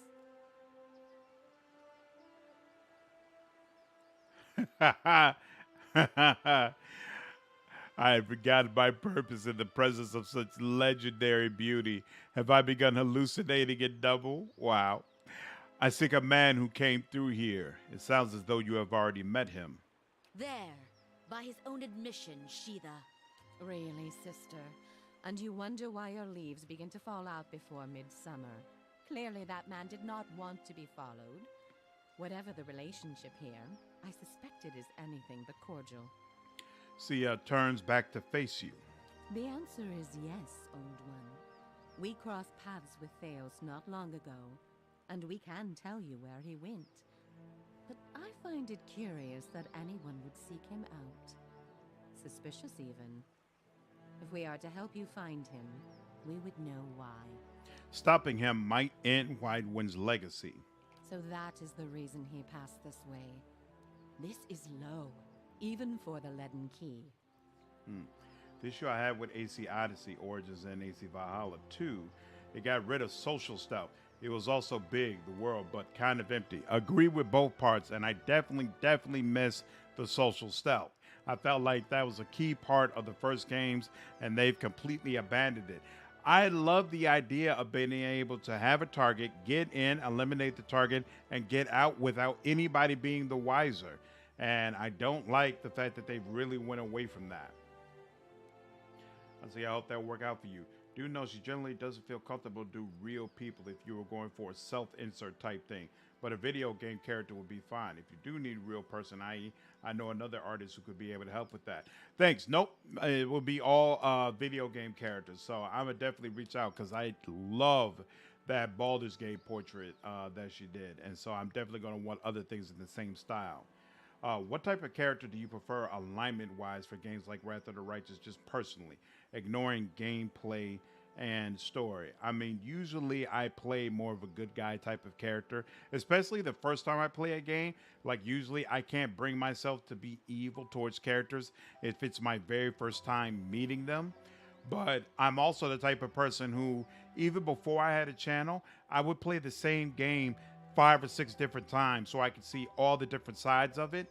So most of the games that I've played both the good and evil versions of it because I just want to be able to experience all the content, which serves me well now as a content creator. A real person art, i.e., self-insert, my word prediction, decided to just not insert the text there. Yeah, no. I plan to keep my face out of the thumbnails as much as possible. I do not consider myself to be a photogenic person. Parkour. That's also a really big part of Assassin's Creed. Absolutely. Hmm. But the parkour part, I feel like they've been doing pretty well. I don't feel like that's been missing. I told you we should have confronted him, Sheila. He has always been a poison.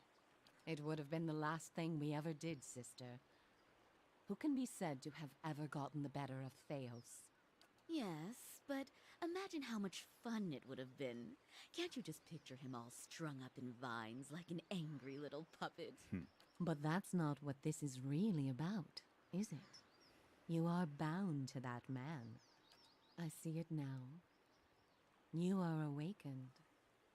Your soul is awake and something once buried deep now wells to the surface.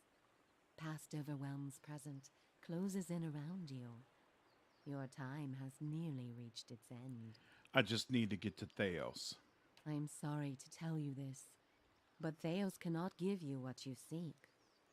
Nor can any man. An awakening cannot be undone, any more than your past can be undone. What's she mean? I thought Merwold said. Ella's face is rigid. This is permanent? We did not come down this road together to be refused passage by a pair of talking saplings. Madisho, there must be some way. To be chained to such a past. Her face is pale, her eyes hollow. Her face is always pale. A bitter and grievous thing, Watcher. So this has all been for nothing, and I'm going to lose my mind. The soul is formless without a past to shape it. Did you truly expect to be able to wipe it away? I'd rather have tried to put things right.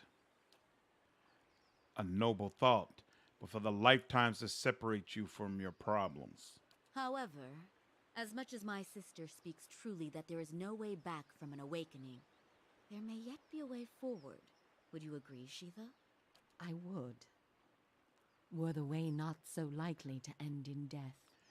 You underestimate me. Or perhaps you underestimate your foe, Old One. Where your soul is renewed in its ignorance in each span of your life, his only grows in cunning and resolve. The man Theos you must already know by now. You are linked by a common past. Something about it lingers within you, festering, unresolved. What it is I cannot see any more than you. And without that knowledge, your doom is certain. It seems to me like AC games seem to progressively do away with stealth mechanics in their games, which seems to defeat the purpose of being an assassin in an assassin game. Exactly. It's very annoying. Like, I like some of the changes, don't get me wrong. Like, I actually like the whole system for dealing with that enemy organization where you have to find all the members and all that. I love that stuff. I thought it was really, really cool. And in AC Odyssey, I liked the family dynamic. I thought it was really cool how you find more of your family members, bring them together, and try to fight back, and how there are different endings. I felt like some of their changes have worked really well, but the way they veered away from that true assassin gameplay, that I wish they would try to go back to. And I strongly disliked Assassin's Creed Valhalla. In fact, I think it's the only Assassin's Creed game I've played where I didn't bother finishing it. Like, I'm like, this is just a whole bunch of glut and bloat. Like, this is not worth going through. Hey man, everyone is photogenic with enough Photoshop. I'll keep it in mind, dang on. How are you going to top the algorithm if you don't put your face over half the thumbnail staring at like Windowog in a bikini with huge bug eyes and like she wants one written on it? Yeah, bro. I can't do it. I can't do it. And I've had people tell me before, like, that's the way you get ahead. And I understand it would, but the shit is just corny to me. It is. It is. I can't do it. I can't do it. I'd rather have less views and do thumbnails in a way where I feel good most of the time when I put my thumbnails up. As cruddy as my own graphic skills are, I at least feel like it's not clickbait. It speaks to the content that you're getting, and I try to put some witty words in there or something that's going to draw people to the content, you know? So that's just going to have to be enough. I can't do the whole, oh man, I'm going to make a whole bunch of crazy faces every time I put a thumbnail up. It just doesn't fit with my personality or what I want from my channel, to be honest with you. But were you to learn the source of this discord, perhaps it could be put to rest. Though it is equally possible it will trouble you as much now as it did then, and merely speed your condition to its end. My past comes to me in pieces. How do I unlock the rest?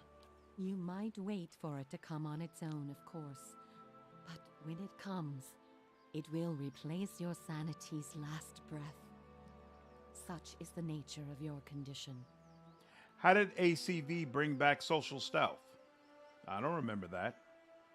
But it was in a form, not necessarily a good form. What form are you talking about? Or you could learn it from someone who already knows. Theos, would he remember? It is said the gods made his memory perfect, that he may never forget his charge. If he ever knew, he still does. Not that he would tell you, of course. You have followed the right person for the wrong reason, it seems. We see it often beneath the elms, the soul dragging mind and body to unknown places for unfathomable reasons. You may have wandered into Theos's path many times, in many lifetimes, without an awakening to show you why. I avoid those clickbait thumbnails like the plague. So maybe you would get more viewers with them, but you wouldn't get my amazing witticisms. So could you say that would be really worth it? You know, you make a joke, but that's actually part of my reasoning. Like, I want to build a very specific type of community. I don't want a bunch of weirdos that I have to deal with. And I honestly don't want to have to deal with a bunch of like little young kids, you know? So I market my content towards people who are adults and who are going to be, you know, reasonable, for a lack of a better word. Like, I've been very purposeful at that. And I think when you do certain things with your channel, like setting up your thumbnails that way, like setting up your content in a way where you're trying to get all age groups, then you're pulling from a much broader market, and it's much harder to control the tone and the type of community that you have. Like, I'm very particular about that.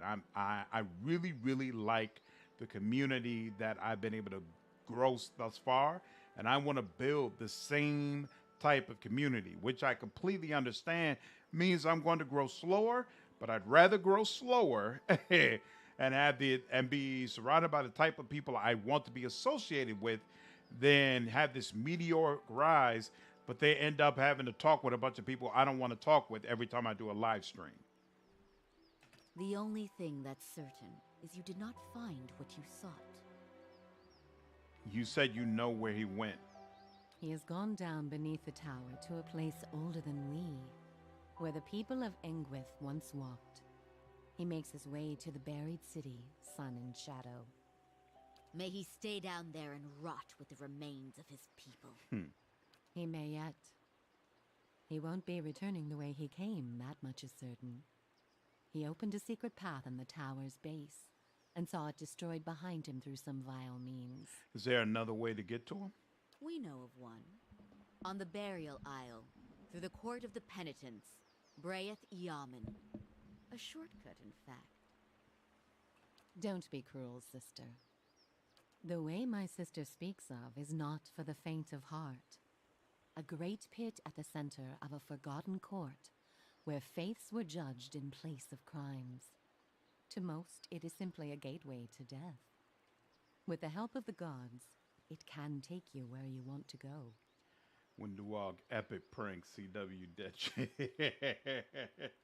You had to walk among hooded and robed monks. Nobody else would do. Like in earlier titles, all you had to find was a group of 3 or 4 people. Prophet, ACV, you had to walk among certain people. Got you. I don't want to have a bunch of weirdos to deal with. My friend, you are off to a rocky start. I don't mean those. I don't mean nerdy weirdos. Like, I'm a nerdy weirdo. I know I'm a weird dude. The kind of stuff that I like, especially in other black people look at it like, this is what you like to do? Like, no, it's not like that. It's weirdos. Weirdos. People you don't want to be associated with at all. Yeah, I'm completely flipping weird. I fail it hard. CRPG weirdos are fine. My kind of weird.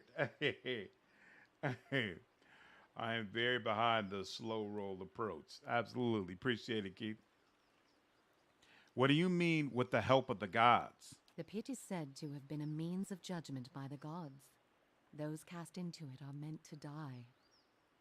It is that way you must pass to reach Sun and Shadow. The court is old.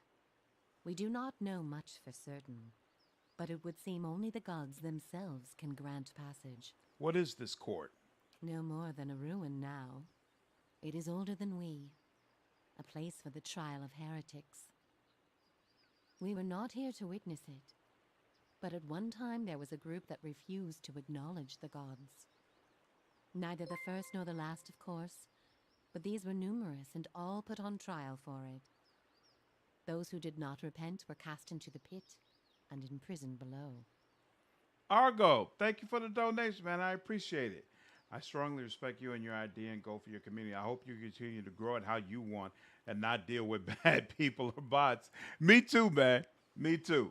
I'm hoping by doing the slow and steady route, I get this exactly the way I want it. Appreciate it. Appreciate the support. The fall killed them, of course. The prison was not for people, but for their souls, and their sentences were eternal. It is said that many of the condemned repented and were permitted by the gods to ascend from the pit, so long as they pledged their service to one of them. But these are old legends. How would I ever get the gods to help me? Behind us is Ter Evron, said to pierce the shroud itself and a place of communion with all gods. If ever there was a time for prayer, you have found it. So the only way to get through this pit is to pray for help? Not the only way. Just the only one that doesn't end with your body impaled on jagged rocks. Who would I pray to? Any god you can, I should think. I would pray first to those gods you like best. I hope for your sake the feeling is shared. Is there no other way? None. How do I pray? Ter Evron is also called the Hall of Stars, and the stars show us the allegiances of the gods. When stars are in conjunction, we know the gods they represent are aligned as well. You should choose a place to pray where you'll be closest to those you want to hear you. If a god stands alone, you should pray to that god. If they band together, you should address them all. Choose your words wisely, for all gods expect proper homage, and none has patience for fools. I have other questions. What do you wish to know? How did you know I was pursuing Theos? The same way that you are no doubt able to peer into the ether and experience the souls of others. It is something we are born with, Some more, some less. A gift common to many creatures of the wilds. You share certain similarities with the man you pursue. For your sake, I pray they are few and of no consequence. Hell yeah, I'm behind you 100% too. Thank you. Thank you. I appreciate it. I appreciate all of the support. I feel like, I started this, last year in February, and I feel like thus far it's been going really well. I really, really appreciate the way it's been moving thus far. You mentioned that people come to these zones without knowing why. A soul has a will all its own. Its needs and whims are seldom understood, but they follow them all the same. There is something about this place that reaches beyond our understanding, something like a beacon. The elms have a way of uniting souls that have been seeking one another, with or without their owner's awareness. Sometimes it is for love, sometimes for vengeance, sometimes for peace. Often it is for no reason we will ever know. In your case, let us hope it is for peace. Or vengeance. I want to know about the two of you. There is little to be said about us, for we are bound here, caretakers and defenders of this place. Our journey has been over time, but not distance, measured in observations, but not experiences. We have seen the elms grow tall. We have seen cities built, burned, and built again. The only constant has been the tower, a silent companion through the ages. You can imagine why this recent destruction has stirred my sister so. If you do nothing else, make that man pay for what he did here. I need to know about praying for the support of the gods. We will tell you what we can. Farewell. Before you go, tell me this, old one. I'm curious. If you were to subdue your enemy, what would you do with him? What would give you peace? I will return him to the wheel of life and death, so he may trouble me no more. Why let him off so easily? You would need a grove of elms like these to create enough parchment to write down his crimes against the world. There must be some greater punishment you can exact. Surely, sister, he must do what is right for him. All the same, think on this matter. Be assured in your course. In the end, it may mean all the difference, not just to his soul, but to yours. And be warned. Some questions have answers that can never be learned, and it is those that trouble the soul above all others. May you find an answer to yours.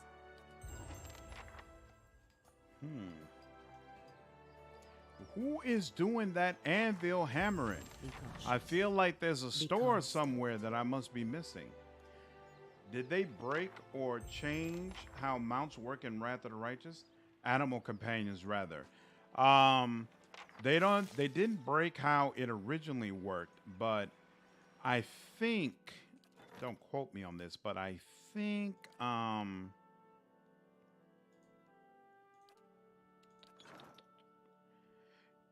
right before Enhanced Edition came out, they did the change where some of some of the animal companions could do gore attacks who previously didn't do gore attacks. And anyone who does gore attacks, they're supposed to get a free trip, the same way wolf and dog have free trips. I believe that's still not working.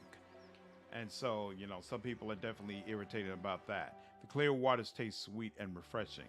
Outside of that, I haven't heard anything about there being an issue with animal companions. We're actually going to go to the Blood Sands To route whispers first, and shadows. and then we'll circle back around.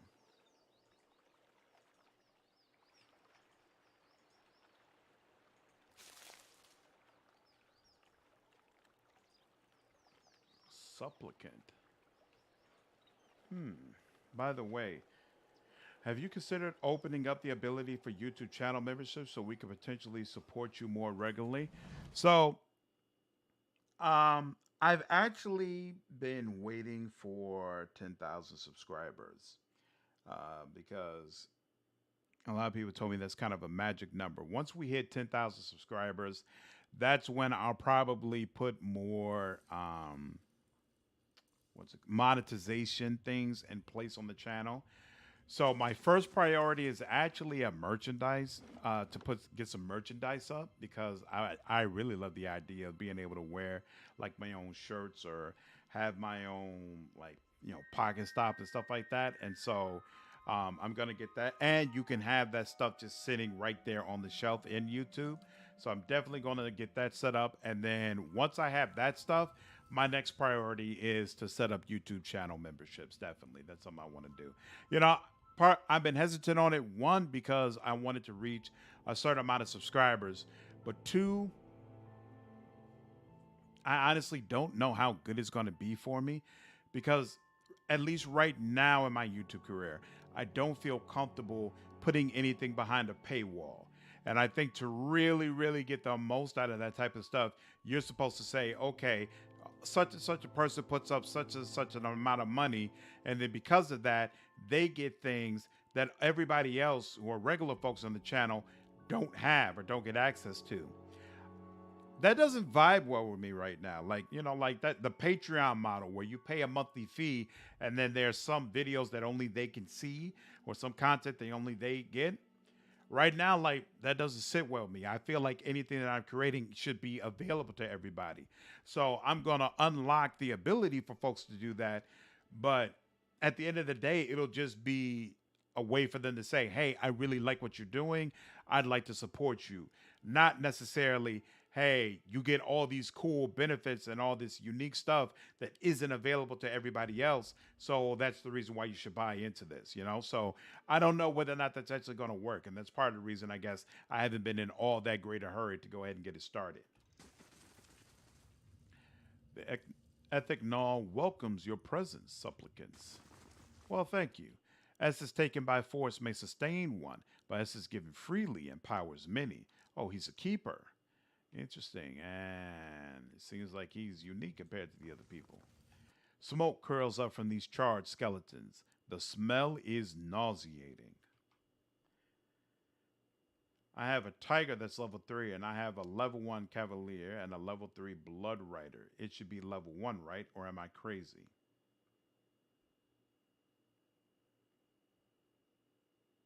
Well, well, it depends. Who is the tiger connected with, the blood rider or the cavalier? I'm with CRPGs. Wrath of the Righteous got me hooked because the story is amazing to a fault. You're entertaining here, but I'd get behind more CRPGs if they use 5e rules. Speaking of 5e rules, I was thinking more like donations, not necessarily walled off content per se. What about something simple like emotes? Though that would require you to commission them first, I suppose. I briefly saw that there's like this section for that, but I haven't delved in too deep into it. But your artist, that's definitely one of the things I'm going to want to have her do, set up the emotes for me. Updating something called 1D&D. Did you hear that? I checked it out, and it's arguably worse than 5e. I've only briefly heard about 1D&D, and the stuff I heard about it had nothing to do with mechanics. I guess there's this whole debate going on about how it represents different cultures. Like I think they said some or did some crazy things regarding black folks in it, and so it's got a lot of people up in arms, and some other communities that I guess they feel like they were disrespected by some of the content in there. So that's what I keep seeing on my Twitter feed, but I haven't read anything like about the mechanics or the storylines involved in it. What do you see about it that you dislike? A dwarven man stands motionless near the roaring fire that lights the cavern. Your sacrifice feeds the land, supplicants. Come forth. A gust of smoke curls around him, licking the charred flesh that bulges on his forearms. Then they suddenly flex. Estromor. The dwarf holds his fist in a tight grip. Your kin doesn't come here to share with the tribes. What do you want? What's this place? Blood sands. The dwarf picks on his scarred forearm. His guttural sigh mingles with the crackling of wood and bones behind him. As I said, Estromorn rarely visit our halls. The Glanfathans call this place Blood Sands. We call it home. The Ethic Null have tended the land from within this cave since before the arrival of the tribes to Twin Elms. Garrus crosses his arms. Be warned, Estromor. We bleed life to nurture it. Our sacrifices may strike you as savage, but the health of these lands depends on them, and it's unseemly for guests to insult their host. Tell me about the sacrifices.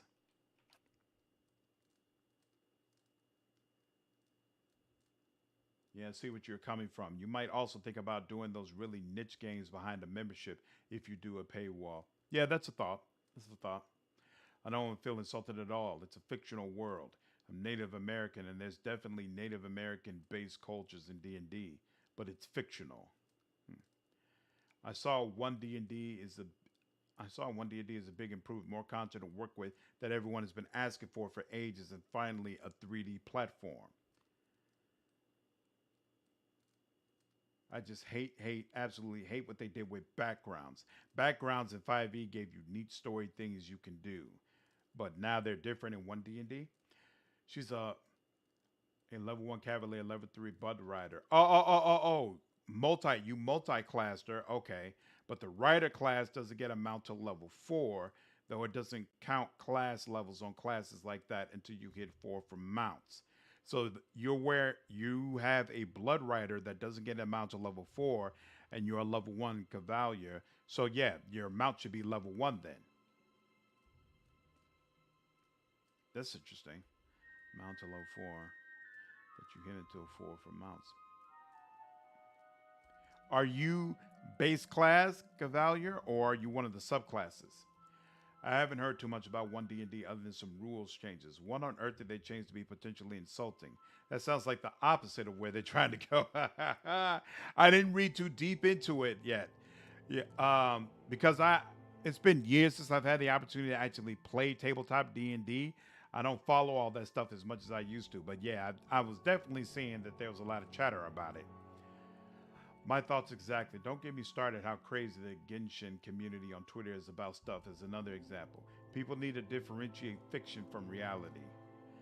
Backgrounds in one D&D gave you combat feats. Interesting. There are sadly a lot of tabletop RPG players that get very defensive when mistakes made in the very early D&D was written get corrected. I assumed a lot of those people are up in arms. In terms of mechanics, I'm not expecting anything. Will probably be simplified. Yeah, I try to not be one of those people who is going to take everything personally in a property that was made, back in the 70s or 80s. I will, just being completely honest, I do see some of the things, even like in the Pathfinder game, that I feel like come from D&D that do sometimes affect my enjoyment of it that I find annoying. Like every time it mentions the color black, it's in relation to something that's evil or negative or something to be avoided. Whereas white and light is considered like white and holy and pure. And I understand that all comes from like, Lord of the Rings and possibly to an even greater extent D&D.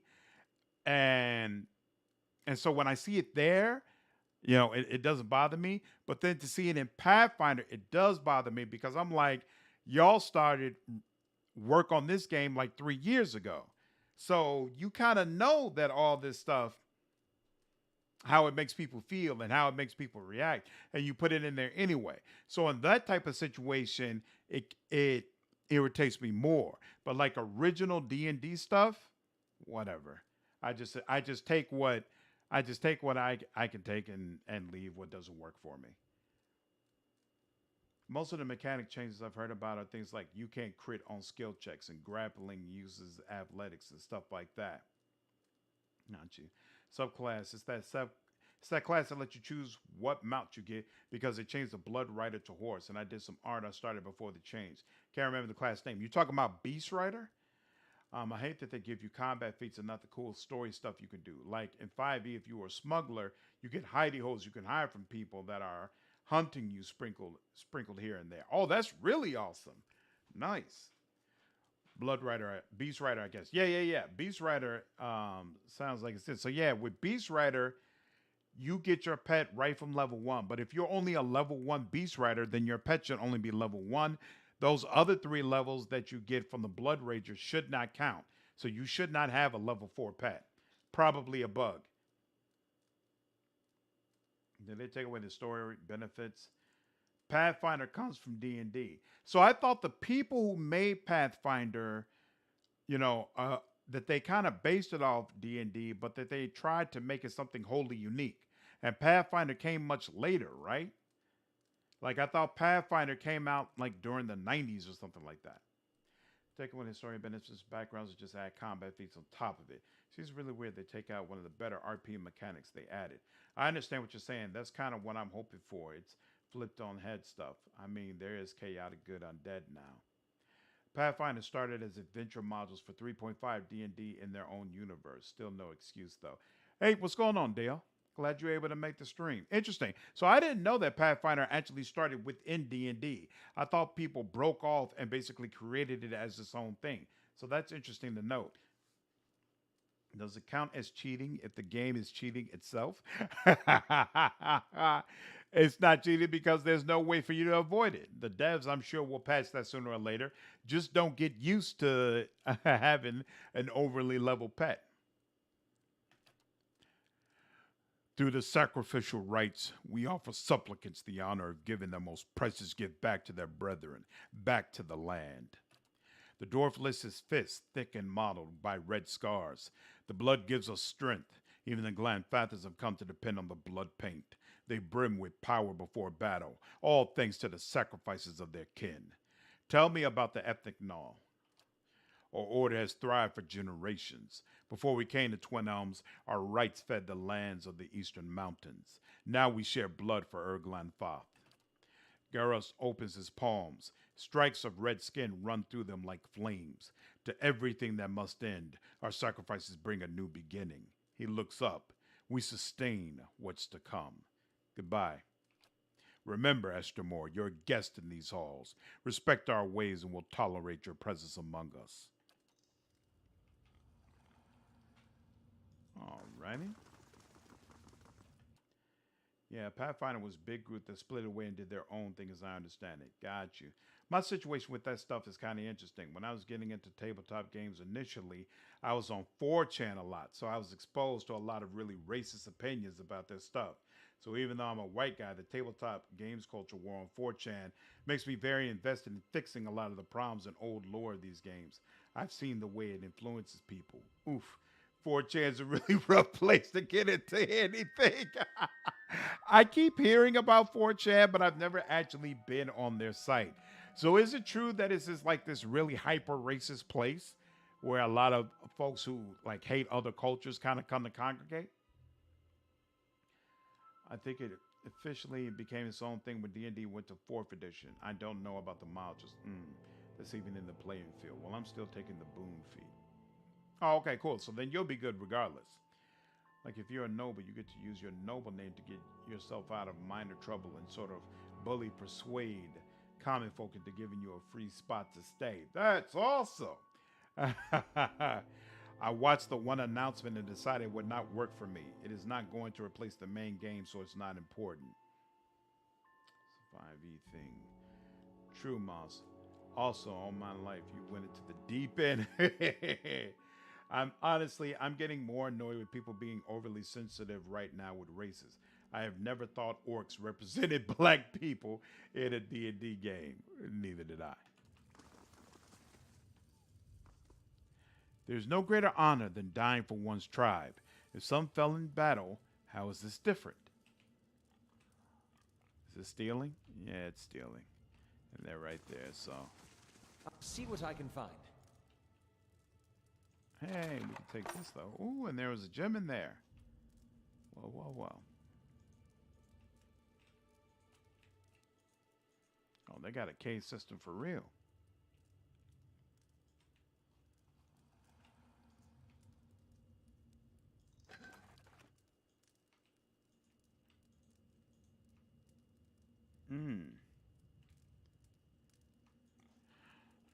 I almost want to be able to kill her too, just knowing that she was willing to be involved in the murder of a child. You kind of feel like she needs to go.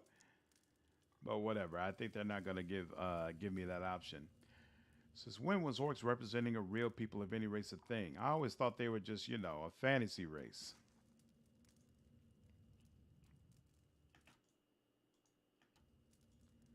Mm-mm.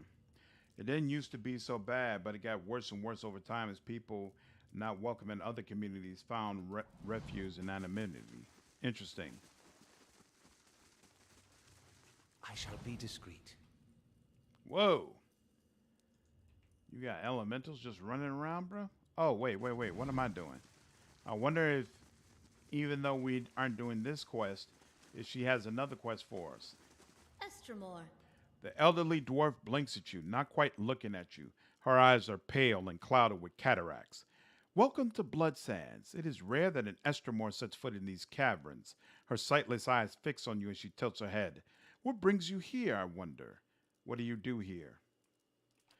I don't know. I've seen sides to 4chan from YouTube channels that aren't racist, but I haven't personally been on 4chan myself.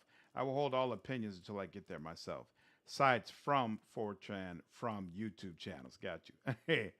It's not Stormfront or anything in the sense that it exists to be racist, but it's, you know, you don't have to look real hard. Got you. Pathfinder adopting the idea of cosmic forces of good and evil, law and chaos as a holdover from D&D, among other things. In my opinion, it's inherently reactionary, but they wrote themselves into a corner here. Got you. Okay. So it's not really a pure break from D&D. They basically held over a lot of things from that system. Apparently Wizards did because they said they'll do better with races in the future, but that's really an academic thing. Eventually, I think people who weren't cool with it just left, and before long, you've got a board of races. Yep. Okay. That sounds familiar. We've seen that happen with other communities. I sell and maintain certain goods for the preservation of our order, and I perform some of our ritual sacrifices. Hey, you sell things. Something more? How do these sacrifices work? Like any worthwhile ritual, it's too complex to explain in detail. It involves clotting the supplicant's essence, binding it to their life's blood, and drawing it into a container or vessel. Tell me about Blood Sands. This the raw, bloody heart of Earth Glanthoth, where some come to give their essence back to their people. Her dry lips bend into a sardonic grin. Where others seek a noble escape from their rituals. The legacy of the builders to the tribes was not merely Adra and stone, but a sense of community. And it is here the Glanthothans come to sacrifice what is most precious, even their own lives, to preserve it. I'd like to see what you have for sale. Oh, she just sells potions. Oh, she only sells a small amount. Oh, okay. It's a whole lot of nothing.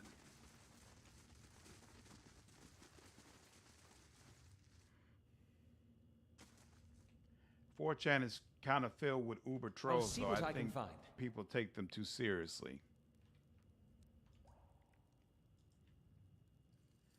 Yeah, that's how it was for me. I gave up and left. Still wish to go back to the old board, but I know 4chan is the last place to find it now. Interesting.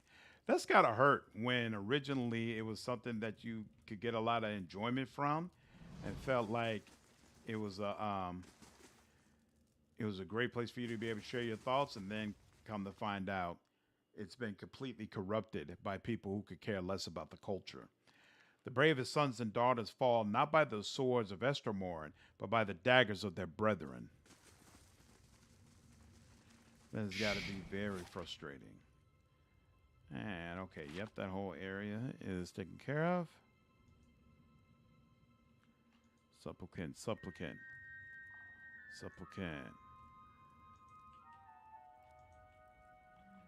Boom. See how what the flame has shown Hey, finally gonna reward us for all this sneaking about. I do appreciate it.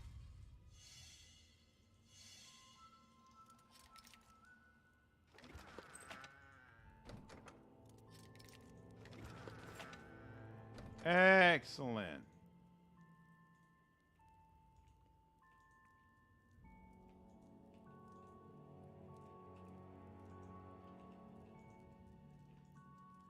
Essence within to nurture flesh, and essence without to strengthen it.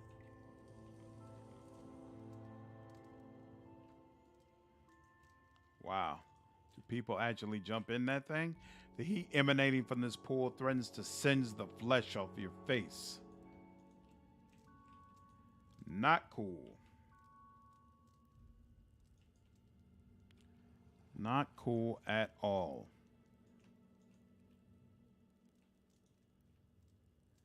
Oh, hey, Now look at this that. Whoa. I haven't seen before.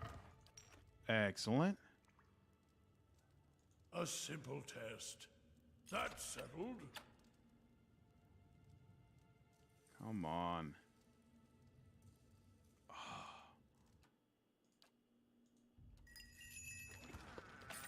There we go.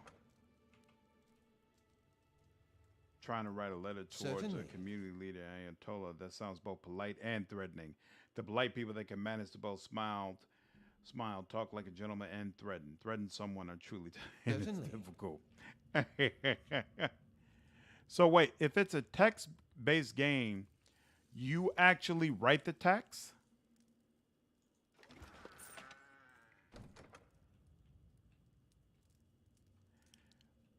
I was thinking you like read and select options, but you also write the text that they'll also, I guess, someone from the game will review. How does that work? The blood of sacrifice waters the soil of Erglanthoth. Because if so, that almost sounds like e-fetting to me, which I actually used to love to do. See now what the flame has shown us? I was a hardcore e-fetter at one point. Whoa. Naka, who are you?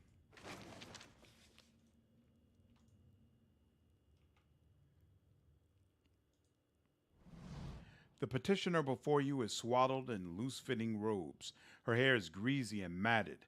A glossy film of sweat and grime coats her exposed skin. She has the swollen features of pregnancy and several missing teeth in her big, grinning smile. As you approach, she slowly turns to you and examines you from head to toe, smiling the entire time. "Joyous day to you," she says. Despite coming from a wearied body, her voice sounds resonant and relaxed. "I am Naka, midwife and lore keeper." Her hands run across the slight bulge in her belly. She rolls her head back and sighs a relaxed purr. "Are you feeling well?" "Flawless," she replies. "Apologies, I should be left to my meditation. The rite of strength is invigorating, almost overwhelming to the senses." She reaches down and cradles her belly in her hands and turns away. She's supposed to be one of their sacrifices? That is not cool. I don't feel like I thoroughly searched over here. It's like a role-playing chat room to really dumb it down. Oh, interesting. Keep it in mind. So it is interactive on some level.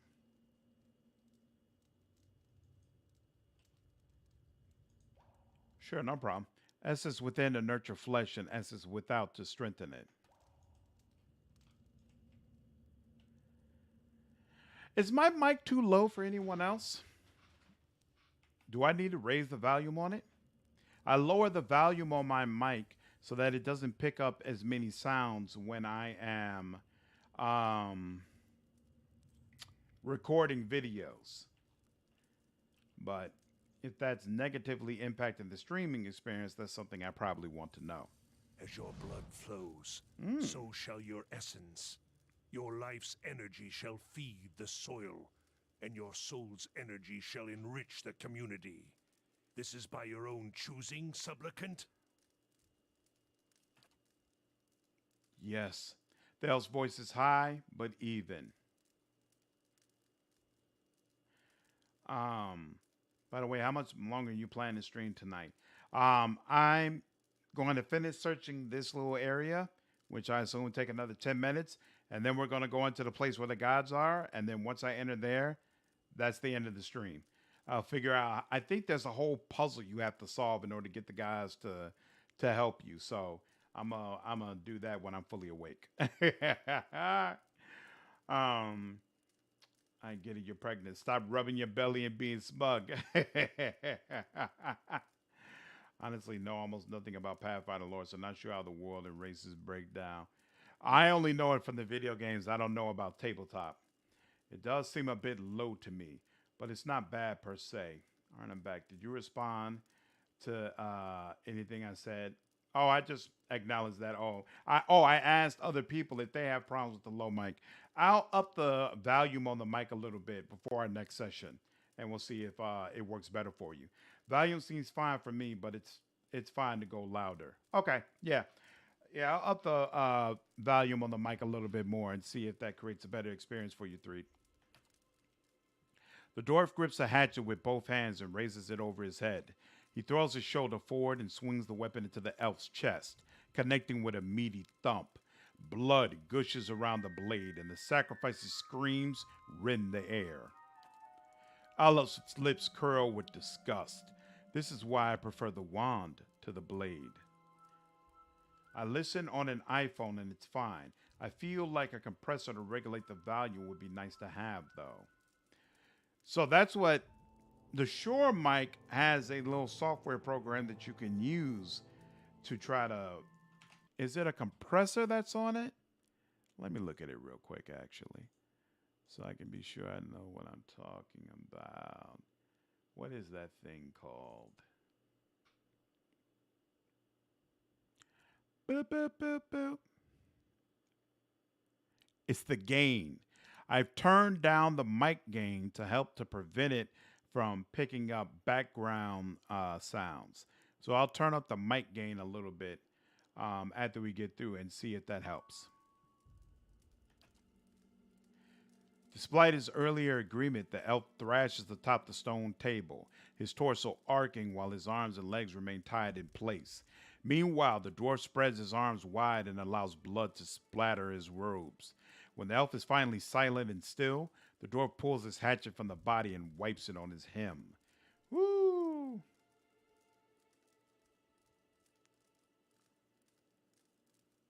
Like, okay, it's super difficult to explain. It's all good. I learned everything I know about Pathfinder lore from Kingmaker and Wrath of the Righteous. Is a game of mud? Yeah, it's a mud. What is a mud? Didn't like how they did the drow though compared to D&D, but to be fair, I'm a huge R.A. Salvatore fan. I had to turn down my game volume a little bit, but that is probably because Wrath of the Righteous has a very high base volume. He asked if it was a mud. I missed if he asked if it was a mud. I didn't ask if it was a mud because I don't know what a mud is, so I'm asking what is a mud.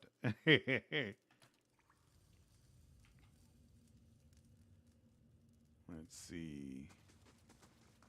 Streaks of red, brown blood and globs of tissue have worked themselves into the minute grooves of the stone. The dwarf wears crimson robes that are stained and streaked with dark patches. His face is smooth, but lacking youthful elasticity.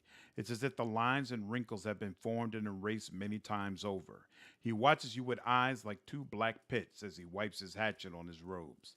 Hail, Estremor. No one comes to Blood Sands without a purpose.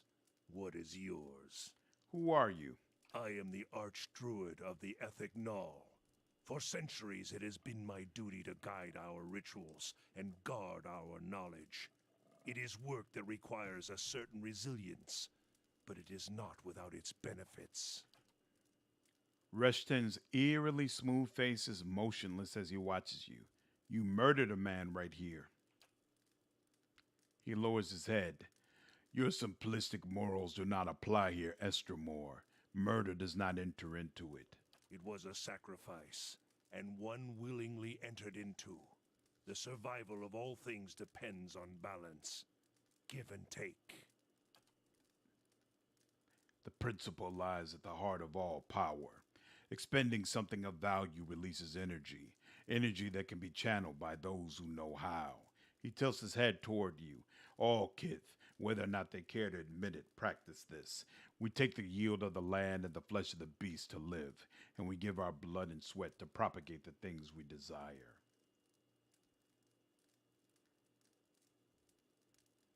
It's a multiplayer text-based game.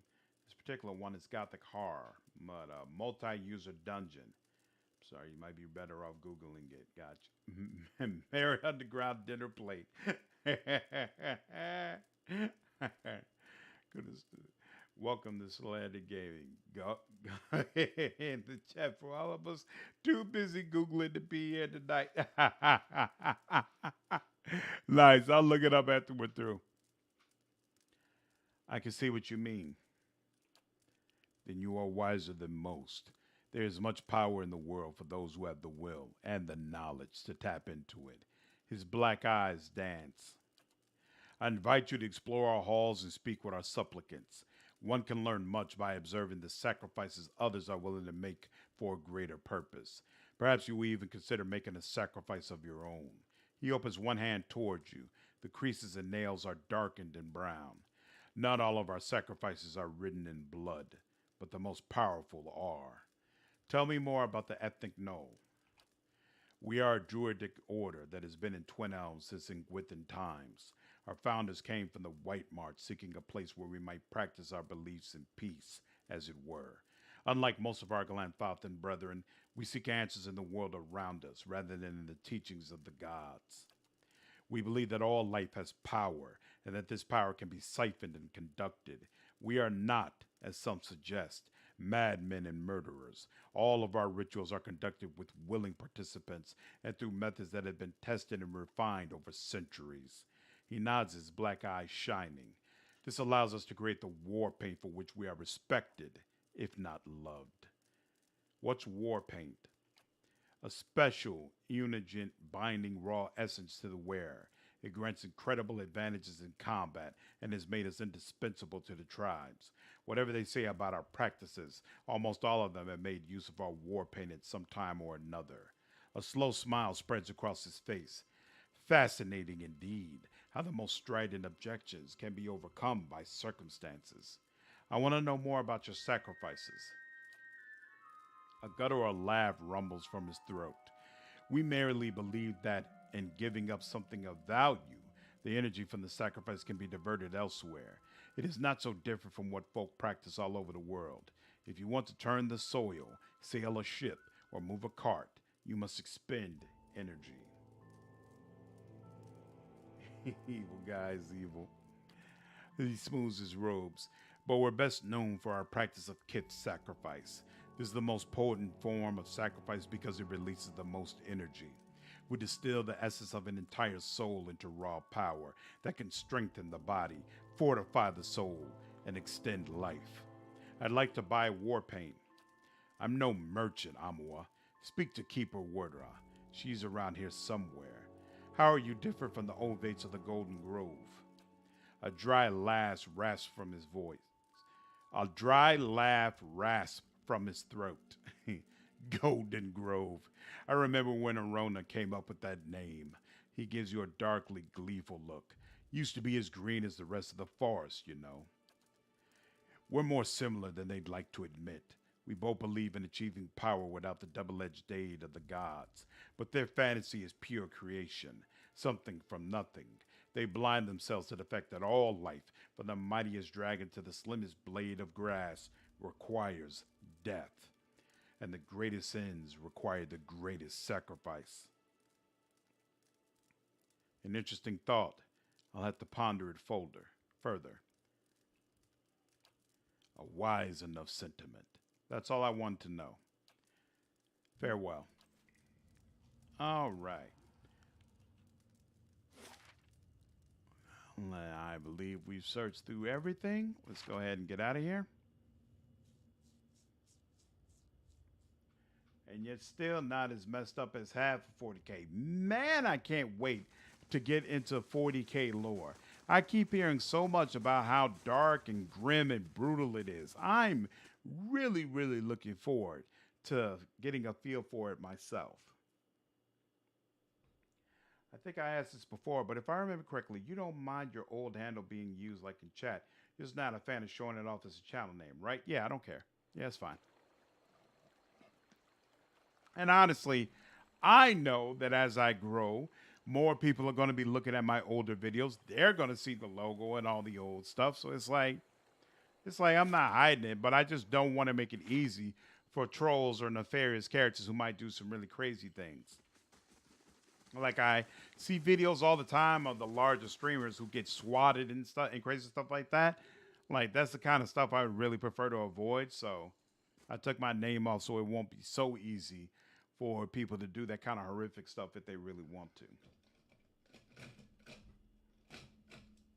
I hope you're ready.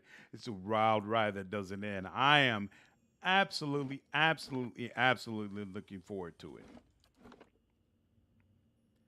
Looking forward to it. I know very little about it. I've played about 10 minutes of the Chaos 40K game that came out a couple of months ago. So I played, it's more than 10 minutes. I played through that intro part and now I just got on the ship. And so I don't know. I might wait and do that live, or I might go ahead and just go through it so I can start diving into the lore. We'll see. We'll see how it goes. But it has been a little bit over 3 hours now. I think that's enough for one day. I'm getting pretty tired myself. Be ready to be bombarded with instructions on which 40K book you should read.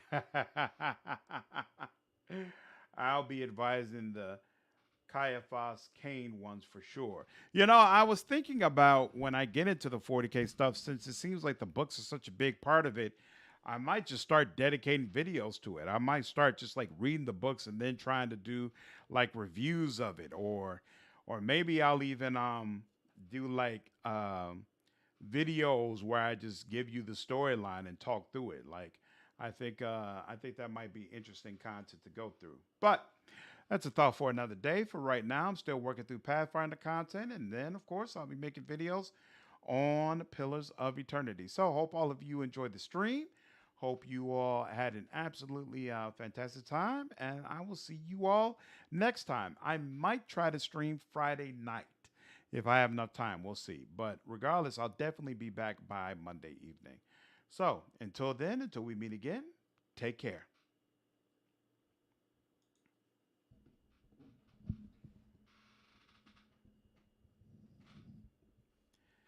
Dagon, Dale, Argo, glad you all were able to make the stream. Take care. Have a good night.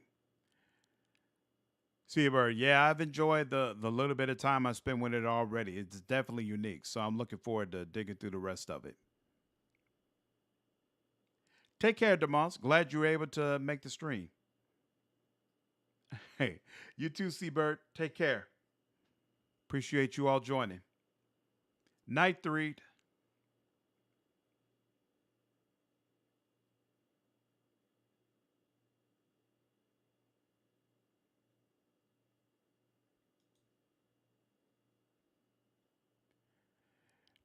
Good night, Keith. Oh, yeah, good call. I sure did forget about my meds. So, yep, I'm going to take it as soon as I get off. Take care. Good night.